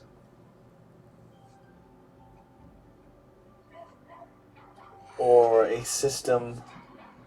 a legal system that's actually getting fatter and more and more bloated. Like, the legal system is getting more and more laws, and I don't think people know what the hell they are, which is kind of a problem because I feel like half the people who've been thrown into prisons never actually understood what the law was. That might be kind of frightening, but I think it's true. Like, when I say they don't know what the law is,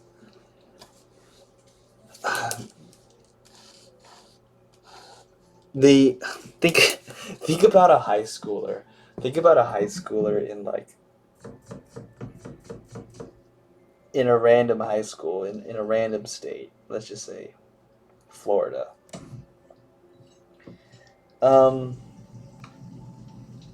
When did he ever have a chance to learn the law? You see, we have a very shitty system in the U.S. when it comes to teaching people what is appropriate and what isn't. All we do is say, that's wrong. No whys are given. And like, like parents, it's like let's say parents are like absentee parents. Let's just say the kid doesn't even have parents. Let's say he goes to school and the school's like, the schools don't teach you law. When do they teach you law? They just say, don't do this, don't do that. And do you know what kids like to do? Kids like to be mischievous. They like to do things that they're told not to do. That's like building the psychology. And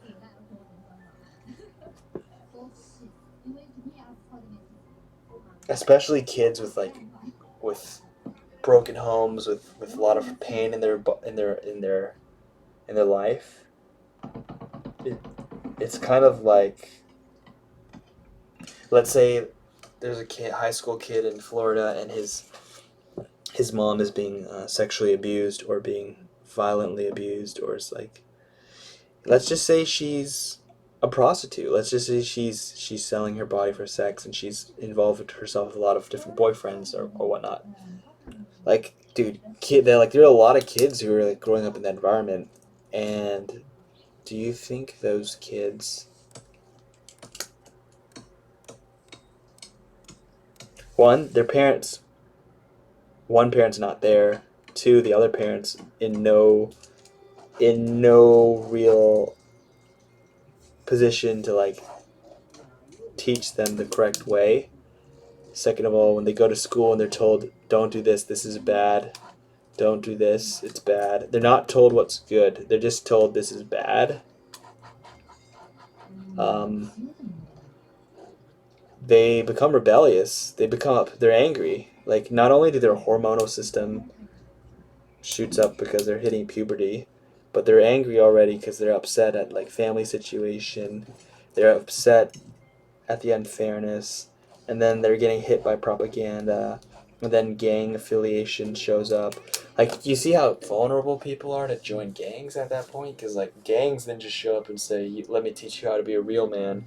Let me teach you how to defend yourself. Like, so that means the schools are telling them, this is bad, this is bad. They're not telling them anything practical that has immediate, like, effect. Like, believe it or not, schools don't teach people things practical that they could actually use immediately. And that feeds into things like dropout rates and falling into sort of drug use. And then it's like, when I say not practical, like, the things people are learning in elementary school and middle school, it doesn't make them money. It really doesn't make them money. And for that reason, when someone's saying, hey man, do you want to like hang out with girls? Oh, you want to make money? Well, if you sell drugs, then you can hire prostitutes of your own, or you can buy a new car, you can buy guns and protect yourself. Um, can you see like the dramatic difference in terms of how attractive those two deals are? One of them says stay in school and you're learning these skills that you don't see any possible use for. And then another guys, or like the cool guys with the cool girls, are offering weapons, which are cool inherently to kids, and then cars, and then like sex, and then like drugs, and the drugs have their own element. So I just brought that up because I'm pretty critical in terms of thinking that right now in the U.S. there's a lot of Islamophobia, for sure. Like, the United States has a lot of Islamophobia, just like straight up saying, like, people are saying they hate Muslims. Like, they're saying things like, I don't really want to repeat what they're saying, but the truth is, the Americans don't know very much about Muslims. We don't even know who Ali is. We don't even know the difference between Sunni and Shia. And I think we Americans have so many flaws in our own society, and we should really reassess a lot of things. There are a lot of basic things in the United States that could use a lot more love, use a little bit more intelligence, and just can use a little bit of revolution and more transformation. And the results that we're getting in our society, I think, just more or less prove how big some of these cracks are. There's these humongous cracks our society has, which is pretty impressive because instead of filling those cracks, we seem to be very interested in blowing cracks into other people's societies. When we have the resources to fill the cracks we have, we're not really trying to fill them. I mean, there are a lot of good people who are trying to do it, but I'm saying that more or less the amount of resources going into filling those cracks and the strategy going to filling those cracks, kind of bad.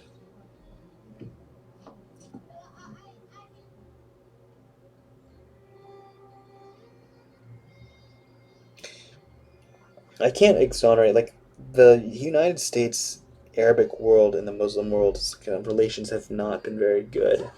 They've just not been good. And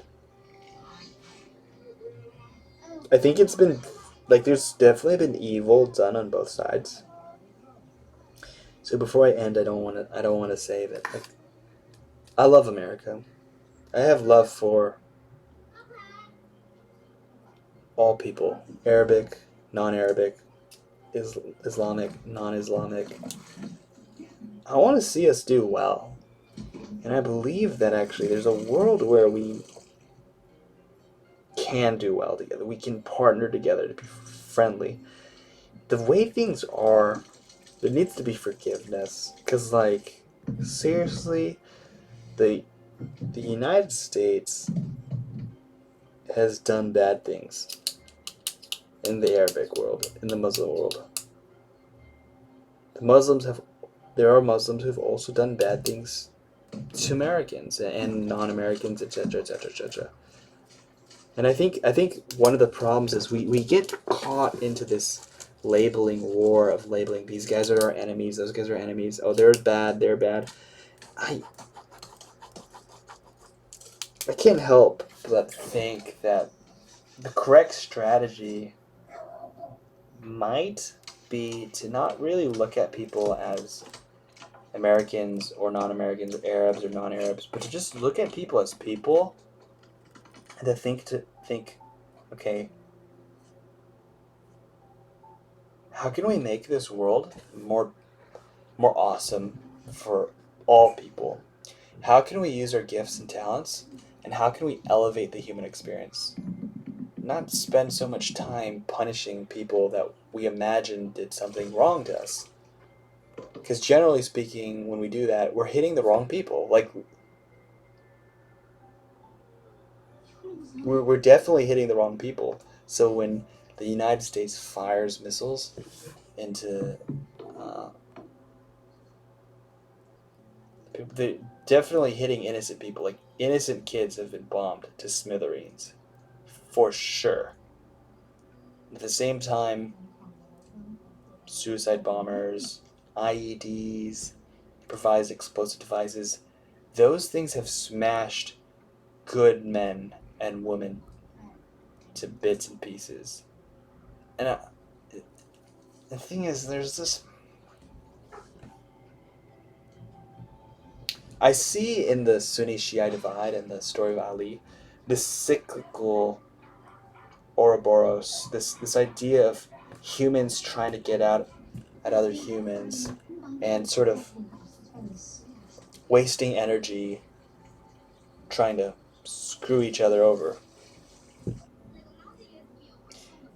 And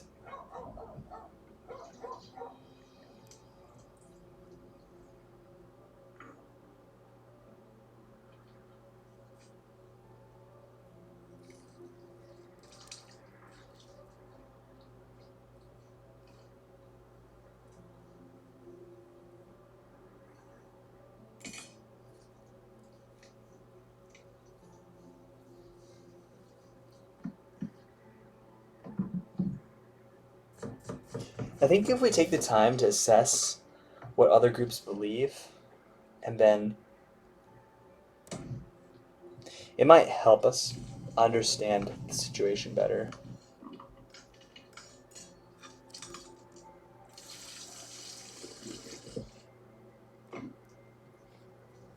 I personally think the Middle East tensions are unnecessary.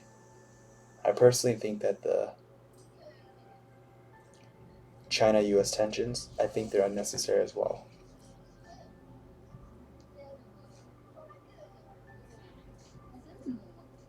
When I say they're unnecessary,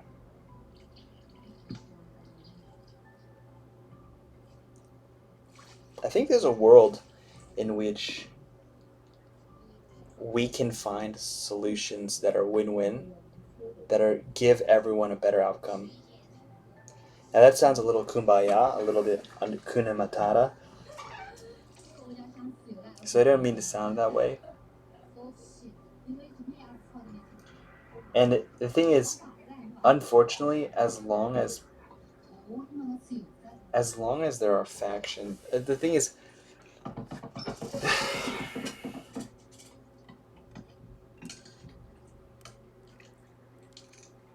I think it's best to pray about it because these, I'm considering some of these challenges and they're beyond me for sure.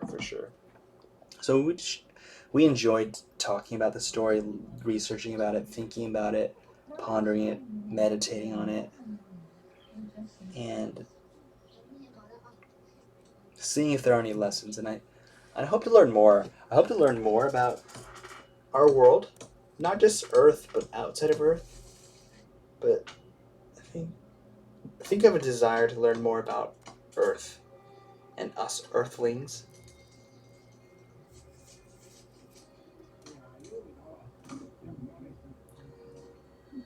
So I can help the problems a little bit more. I say the word Earthlings because I really don't think humans are only on Earth. I mean, that claim is not substantiated by empirical evidence. It's only substantiated by intuition and statistics. I just think that humans, what can exist one place can exist another place. So if there are spiders on this continent and spiders on another continent, you can think of planets as different continents. And if there is an Earth, then there's probably other Earths. And if there are probably other Earths, then if there's humans here, why can't there be humans there? And that's a little bit more different topic, but I think we Earthlings could 100% do better. I think we Earthlings could find a better way of living, a better way of relating to each other, but I'm not perfectly clear on what that is. So, dear God, thank you for this opportunity to understand Sunni and Shia a little bit more on the Shia side than the Sunni, because it would seem that the Sunni side has developed later, and I haven't gotten that far yet. May never be able to get that far, but thanks for the opportunity to encounter the story of Ali. I found it very, very intellectually stimulating, very challenging, very exciting, very. It's a tragedy. It's a tragic story. It has highs, it has lows. I pray, God, that you bless us earthlings with vision, with truth, the vision to see truth, the ability to love. And Lord, we have poisonous, we have poison in us, we have poison floating in our societies, all this nasty stuff, this that we can't get rid of. We don't know how to get rid of it. I mean, it's in us. And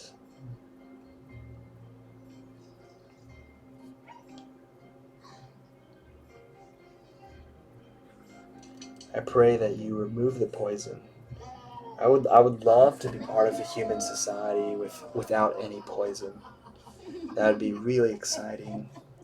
It'd be really exciting to just like, imagine a world where people can trust everybody. Imagine a world where there was nobody who had shady, nasty thoughts. Imagine a world where you're busy creating your own cool story, or you're a writer, and you felt comfortable to just approach any human being and you can just interact with them positively. Oh, what are you working on? Oh, that's cool. Do you want to do a collaboration next Monday? That would be amazing. Imagine a world where everyone had the opportunity to see their gifts shine. Right now, we live in a world where a child playing on the street is in danger. We live in a world where a stock trader working in a world famous tower with top level security is in danger. We live in a world where cyber crime, cyber theft. I had hackers trying to get in my account. Some had even accessed my account this past week. God,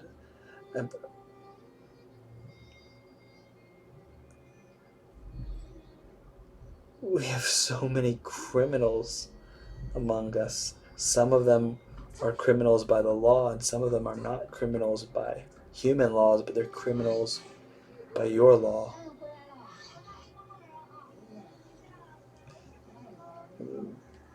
God, we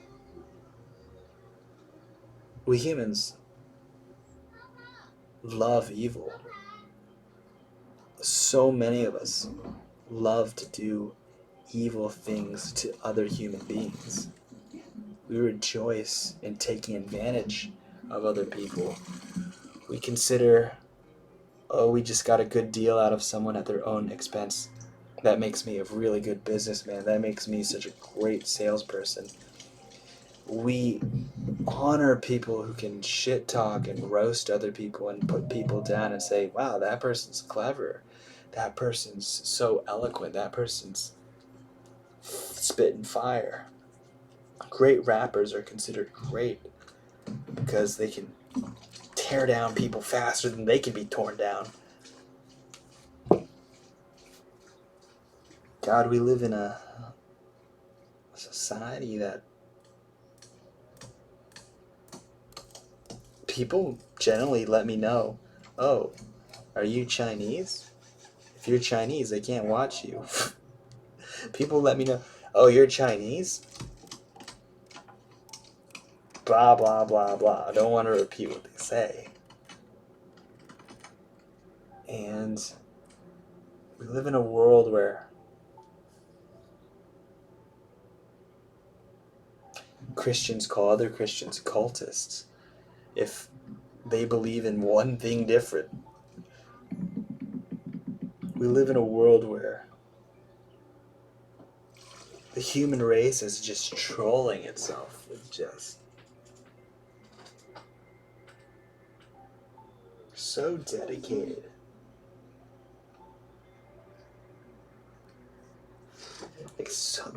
So dedicated pushing down other human beings to get up, pushing on other human beings to get up, when we don't need to be pushing other human beings to get up. There's so many other ways to go up. In fact, if we keep pushing down humans as humans to go up, there's a real ceiling. You can't get that high. You just keep pushing down humans.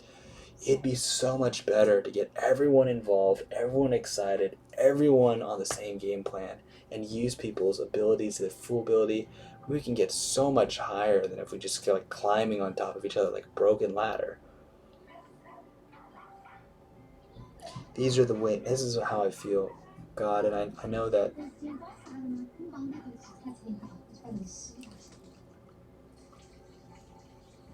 you are wise, where I do not see a way, and I do not know. I mean, I kind of know, but I don't. Like, I know that an amazing world is possible if humans collectively transformed. But I know collective transformation on a mass scale seems impossible to me, so it has to be at the individual level. But where I don't see a way, God, I know you see a way. I know that nothing is impossible. Nothing is difficult for you. You've made the universe and all the galaxies in it with one flick of your finger. 1 billion years is like a short nap to you.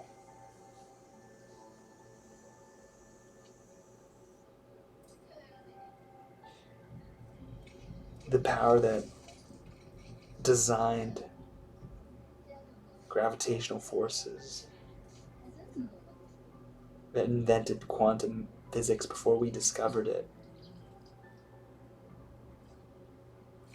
is nothing compared to you.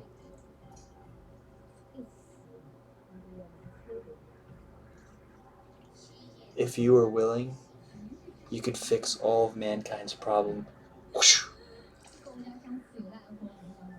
I know that it would seem that you have a preference to see this world play out, and my belief is that yes, this world is full of foolishness, but that makes wisdom even more amazing. Yes, this world is full of violence, but that makes love more amazing. Full of hatred, full of shame, but yes, that makes honor more amazing. I believe, God, that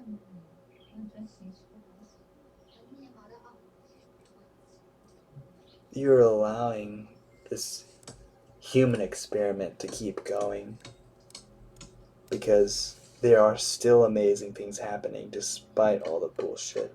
And I can see it. I can see there's a lot of amazing things. In fact, that's what makes me so excited for a world where all the bullshit's gone. Because this world with all its bullshit, it's still amazing.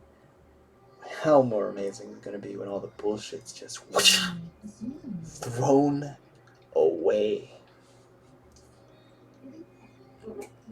I pray, God, that you help me live and be part of that amazing and help grow that, help increase that. There's a component of this world that is so beautiful, and humans play such a wonderful part in it.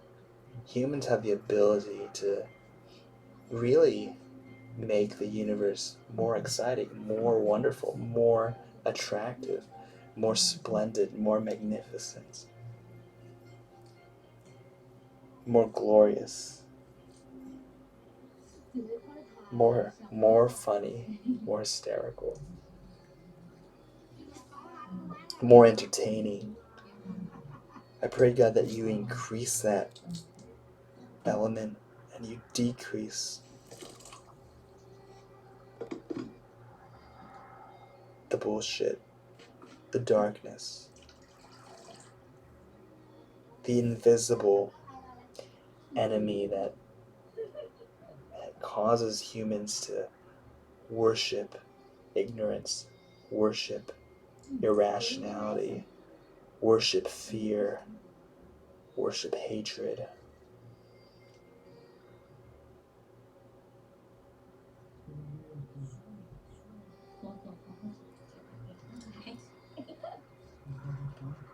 Thank you, God, for hearing my prayer, and thank you for a wonderful day and everything good in my life. In Jesus' name I pray. Amen. That was a pretty long episode. Whoa.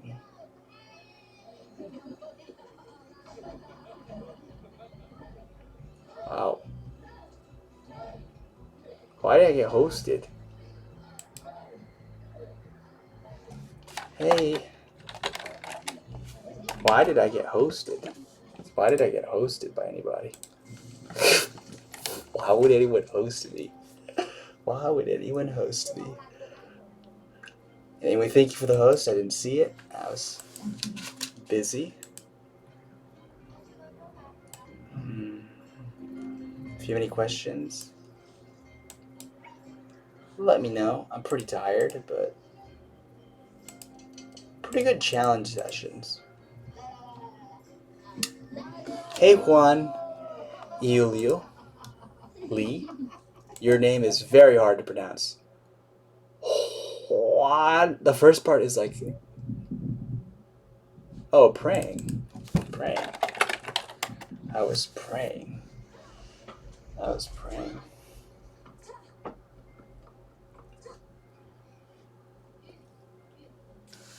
But before that, we were. Oh, did I? Funny. I zacked 888. I prayed for 30 minutes, maybe. I don't know. If it didn't feel like 30 minutes, I guess that's a good thing. What is my religion? I am trying my best to follow Jesus and make a distinction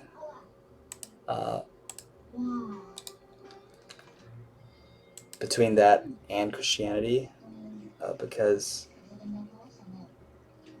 I wouldn't deny. So if someone wanted to kill me for being a Christian, I would let them. But at the same time, I think there's a very big difference between being a Christian and following Jesus.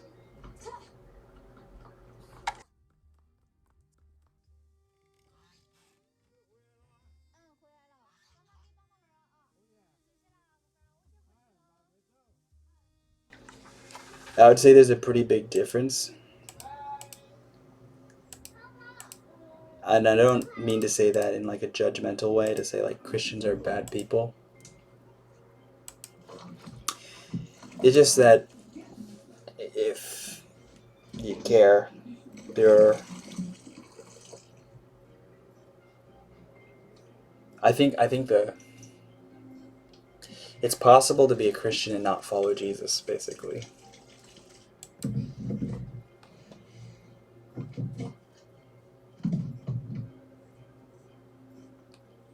I mean, if you link me, I could give it feedback. If I don't have a link, I don't have it.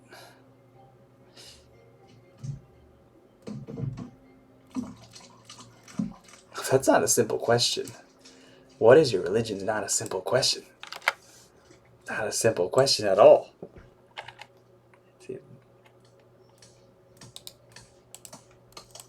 I don't think what is your religion is a simple question. It might be a simple question to somebody who doesn't have a religion. And I don't mean that disrespectfully. Because if someone doesn't have a religion, maybe they expect the answer to be one word. But if you really think about it, religions can be quite nuanced. Like, personally, I don't really identify my beliefs as religious. I don't think there's a difference between religious and non-religious beliefs, because beliefs are, to me, beliefs are what you think are true. It's what you accept as true. So if you accept the sun takes the earth takes 365 days plus or minus to revolve or make one revolution around the sun, that's a belief. If you believe God created the Big Bang, that's also a belief. What's the difference? You just accept it as true. So I used to play a lot of card games, computer card games, like Gwent, Shadowverse, Elder Scrolls Legends. Those games were all about beliefs. What cards do you put in your deck? What cards do you play? Like, do you play this card or do you play that card? And really, your beliefs is this: what do you think is true? Oh, should you do this or should you do that? Should I play this 2-mana cost card and a 1-mana cost card, or should I play a 3-mana cost card?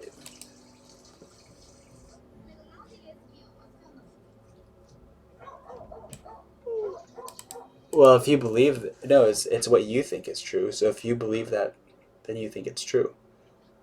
If you believe something is true, you think it's true. But I'm pretty sure you're smart enough to know the answer to that question. Just because you believe something's true doesn't mean it's true.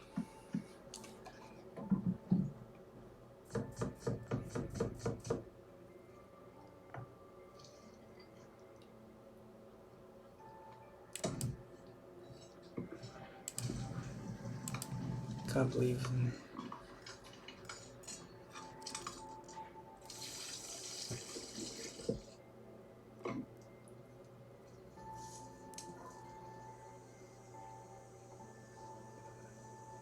No, I don't play Modern Warfare.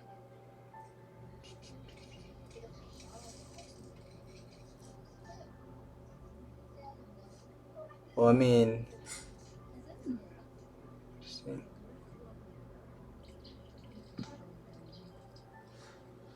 That's so sad. I'm sorry for you, Brady Hopkins.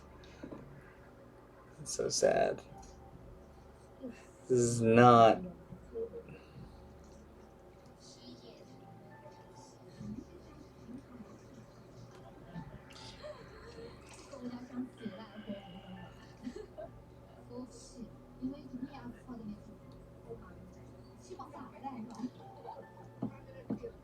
But Jesus low-key died and got hella clout. It's very interesting. Interesting choice of words. I wouldn't disagree with you. I'll be right back.